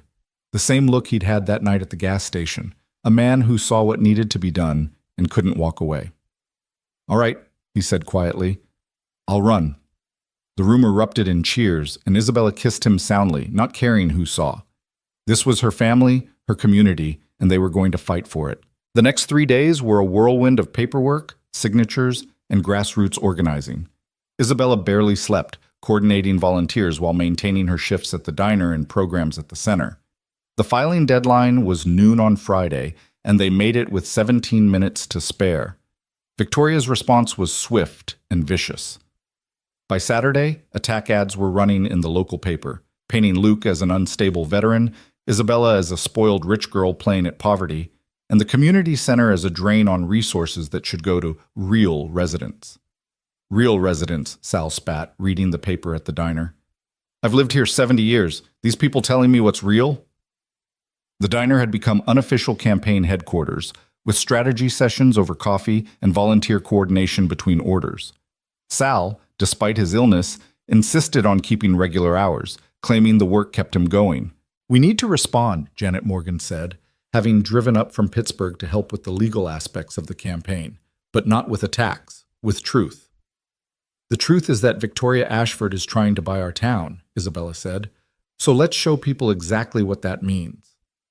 They organized a town hall for Wednesday night, packing the high school gymnasium with concerned citizens. Luke spoke from the heart about service and community, about choosing Millfield not because he had to, but because he wanted to. Isabella presented the documentation about Victoria's property purchases, showing how she intended to gentrify the town into something unrecognizable. But the moment that turned the tide came when Maddie took the microphone. "Mrs. Ashford says we're not real residents," the teenager said, her voice clear and strong. "But I was born at Millfield General. I learned to ride my bike in Riverside Park. My mom is buried in Millfield Cemetery. If that doesn't make me real, I don't know what does." She looked directly at Victoria's candidate, a slick outsider named Bradley Morrison, who'd never lived in Millfield until 6 months ago. "Mr. Morrison, can you name 3 families who've lived here more than 10 years? Can you tell us where to get the best pie, or which church has the Friday fish fry, or why the water tower has a dent on the north side?" Maddie's questions hung in the air. "My dad can." Isabella can, because they're not just in Millfield, they're part of it. The gymnasium erupted in applause. Morrison tried to respond, but his polished talking points fell flat against the authentic passion of a 13-year-old who loved her town. That night, as they cleaned up after the event, Isabella found herself alone with Luke in the empty gym. "Maddie was incredible," she said. "She gets that from Karen, the ability to cut through nonsense and speak truth. She gets it from you too, the courage to stand up when it matters." Luke pulled her close, and they stood there for a moment, two people who'd found each other through chaos and chosen to build something together. "Win or lose, I love you," he said quietly. "I love you too," she replied, meaning it with every fiber of her being. "But we're going to win." The campaign intensified over the next 2 weeks. Victoria poured money into Morrison's campaign, professional signs, radio ads, even a billboard on the highway. Luke's campaign ran on donations collected in coffee cans at the diner, hand-painted signs made by high school students, and word of mouth that spread through every church, bar, and grocery store line. Richard surprised everyone by showing up to volunteer, wearing jeans and a t-shirt that looked utterly foreign on him but somehow right. He stuffed envelopes and made phone calls alongside plant workers he'd once threatened, earning suspicious looks that gradually transformed into wary acceptance. "You know," Marcus told Isabella, watching Richard explain phone banking to a group of volunteers, "6 months ago I wanted to punch your father in the face. Now, I still kind of do, but less." "Progress," Isabella said with a smile. Election day dawned gray and drizzly, fitting for a town used to hard weather and harder times. Isabella worked the polls from open to close, driving elderly residents to vote, watching for any signs of interference. Victoria herself appeared around noon, designer suit immaculate despite the rain, surveying the scene like a general reviewing troops. "You can't win," she told Isabella when their paths crossed. "Money always wins." "We'll see," Isabella replied, thinking of the collection jars at the diner, each dollar representing someone's hope for their town's future. The results came in at the VFW Hall, the old building packed with anxious supporters. The first precincts reported were the wealthy neighborhoods Morrison had targeted. He led by 200 votes. But as results trickled in from the working-class areas, the warehouse district, the neighborhoods around the closed plant, Luke's numbers climbed steadily. By 10 p.m., with 90% reporting, Luke led by 73 votes. "It's not over," Janet warned. "Provisional ballots, potential challenges. It's over," Richard said quietly from his corner where he'd been monitoring results on his laptop. "Victoria just called Morrison. She's pulling funding. Without her money for lawyers and challenges, he's done." At 10:47 p.m., Morrison conceded. The VFW hall exploded in celebration, and Isabella found herself lifted off her feet by Luke's embrace, Maddie joining them in a three-way hug that felt like coming home. "Mayor Callahan," Isabella said, grinning, "has a nice ring to it." "I prefer just Luke," he replied, but he was smiling too. The celebration lasted until dawn, the entire town seemingly packed into the hall and spilling onto the streets. Sal, despite exhaustion from treatment, poured coffee and told anyone who'd listen how he'd known Luke was special from the start. Mrs. Patterson held court in a corner, accepting congratulations as if she'd personally orchestrated the entire victory, which, knowing her, she might have. As the sun rose over Millfield, Isabella stood on the VFW hall steps, surveying the scene. 6 months ago, this had been a dying town, its people scattered and hopeless. Now it hummed with possibility. "Regrets?" Richard asked, joining her on the steps. He looked exhausted but satisfied, his expensive shoes muddy from canvassing. "About what?" "The life you could have had. Luxury, travel, never worrying about money." Isabella thought about it seriously. "That life was never mine. It was yours, on loan to me. This life," she gestured at the celebrating crowd, at Luke and Maddie dancing badly to someone's phone speaker, at the community she'd helped build, "this is mine. I earned it." "Yes," Richard said simply. "You did. What about you? Regrets?" He was quiet for a long moment. "Every day, but fewer than before. Your mother would be happy to see this. to see you like this, strong and independent and surrounded by love. She'd be happy to see you here too, supporting without controlling. Perhaps. He checked his watch. I should go, board meeting at noon. You're leaving? But the celebration? Isn't for me. I played a small part, but this victory belongs to Millfield, to you and Luke, and everyone who believed change was possible. He surprised her by kissing her forehead gently. I'm proud of you, Isabella. Prouder than I've ever been of any merger or acquisition. As his car pulled away, Isabella realized their relationship might never be what it could have been, but it was becoming something real, two people choosing to know each other despite the pain between them. The weeks following the election were a blur of transition and planning. Luke threw himself into learning the mayor's duties while still managing his shifts at the diner. Isabella expanded programs at the center with renewed security, no longer fearing Victoria's interference. The town began to believe in its own future again. But the biggest change came on a Thursday evening in late May. Isabella was closing the center when Luke appeared with Maddie, both looking suspiciously formal. What's going on? She asked. Family meeting, Maddie announced. Official business. They sat in the center's small conference room and Luke pulled out a small velvet box. Wait, Isabella said, heart racing. Is this? Let me talk, Luke said, voice steady despite his obvious nerves. 6 months ago, you ran into my life, literally fighting for your freedom. You've built a new life, found your strength, changed this entire town. You didn't need me or anyone else to save you. You saved yourself. Luke, but somewhere along the way we became partners. In work, in rebuilding this town, in creating something bigger than ourselves. I love you, Isabella. Not because you need me, but because you don't. Because you choose to be with me anyway. He opened the box, revealing a simple silver ring with a small diamond, nothing like the massive rocks from her old life, but perfect in its simplicity. Will you marry me? Not to merge families or seal deals, but because I can't imagine facing whatever comes next without you. Isabella looked at the ring, at Luke's earnest face, at Maddie practically vibrating with excitement. She thought about the journey that had brought her here, from a cage of gold to a life of purpose, from isolation to community, from being owned to being loved. Yes, she said, laughing and crying simultaneously. Yes, absolutely, yes. As Luke slipped the ring on her finger and Maddie whooped with joy, Isabella thought about the news stories that would follow.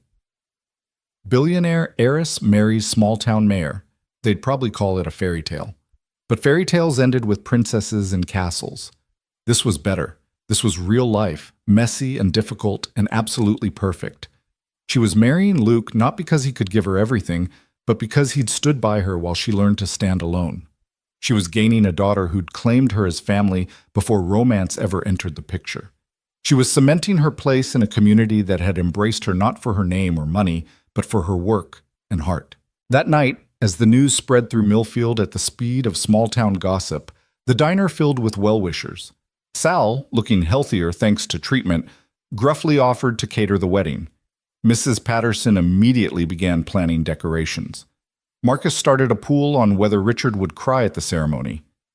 He won't cry, Isabella said confidently. Want to bet? Marcus grinned. 20 says he tears up at least. You're on. As the celebration continued around them, Luke pulled Isabella outside for a moment of quiet. Main Street stretched before them, the community center lit up at one end, the diner glowing at the other, the town they'd helped save spreading between.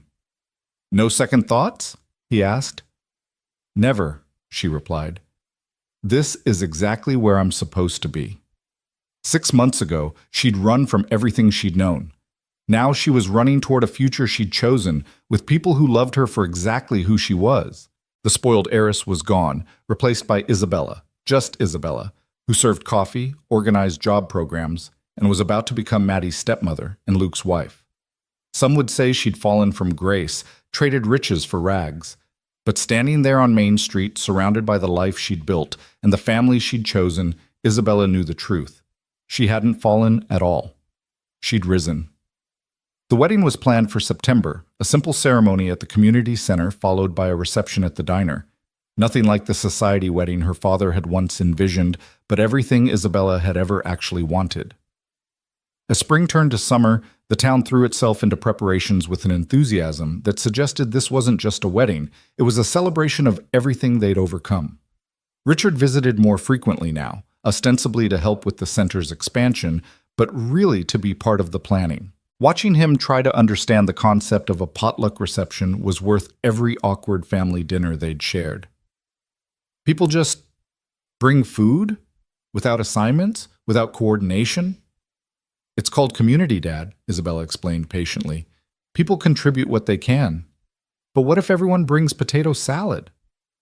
Then we eat a lot of potato salad and laugh about it for years. He shook his head but smiled, and she caught him later secretly coordinating with Mrs. Patterson to ensure a proper variety of dishes. Old habits died hard, but at least he was trying. The summer passed in a blur of preparations and programs. The community center flourished with its secured funding, placing over 200 people in new jobs. Luke settled into his role as mayor with the same steady competence he brought to everything, and Maddie spent her days split between helping at the center and planning what she called the wedding of the century, which mostly meant convincing Isabella to let her DJ the reception. Then, one humid evening in July, everything nearly fell apart.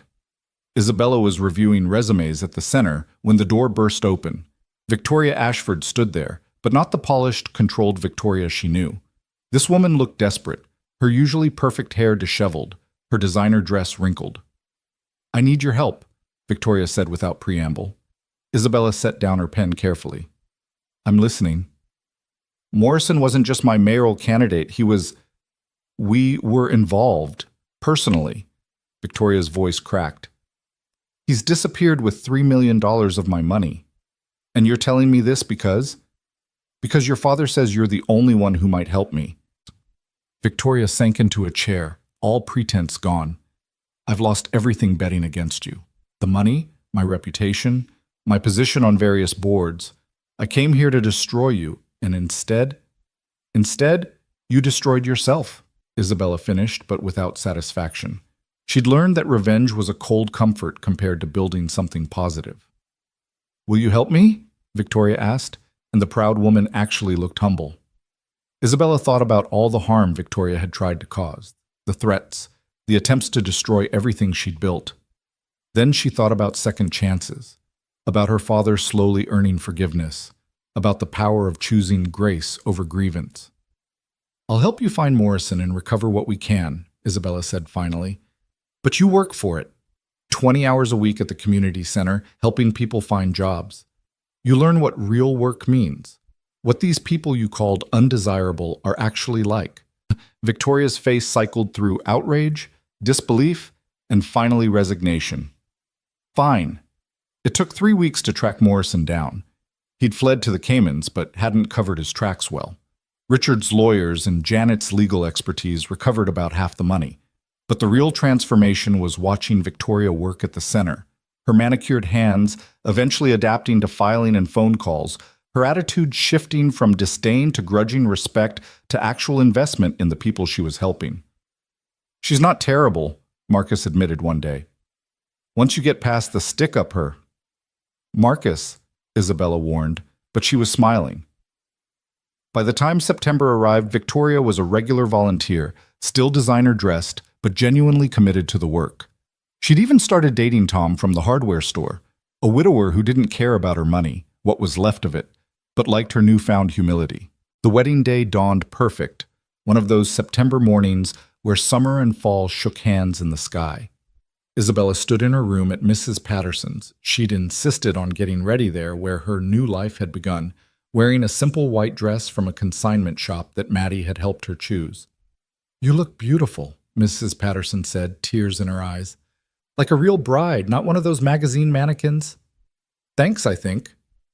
"You know what I mean. You look like yourself, just in white." There was a knock at the door. Richard entered, looking uncomfortable in his tuxedo, not because of the formal wear, but because of the emotion on his face. "You look like your mother," he said softly. "On our wedding day, before everything got complicated." "Were you happy then?" Isabella asked. "We both were. We just lost our way. Let the money and expectations drown out what mattered." He straightened his tie nervously. "I know I haven't earned the right, but I'd be honored to walk you down the aisle. Isabella had planned to walk alone, a statement of independence. But looking at her father, seeing the man he was trying to become, she made a different choice. I'd like that, she said. Marcus would win his bet. Richard did tear up during the ceremony, especially when Isabella included vows not just to Luke, but to Maddie, promising to love and support her not as a stepmother, but as chosen family. The entire diner, packed well beyond fire code, erupted when Luke kissed his bride, and the reception that followed was exactly the chaotic, joyful, potluck mess Isabella had wanted. As the sun set and the party continued, Isabella found herself on the same front porch where everything had started, wearing her wedding dress and Luke's suit jacket against the evening chill. "How does it feel, Mrs. Callahan?" Luke asked, joining her. "Like coming home," she replied. "Like the end of one story and the beginning of another." "No regrets?" "Never." Inside, she could hear Maddie attempting to DJ, Sal arguing with Mrs. Patterson about coffee preparation, Richard actually laughing at something Marcus said. Her two worlds hadn't just collided, they'd merged into something new and beautiful and entirely hers.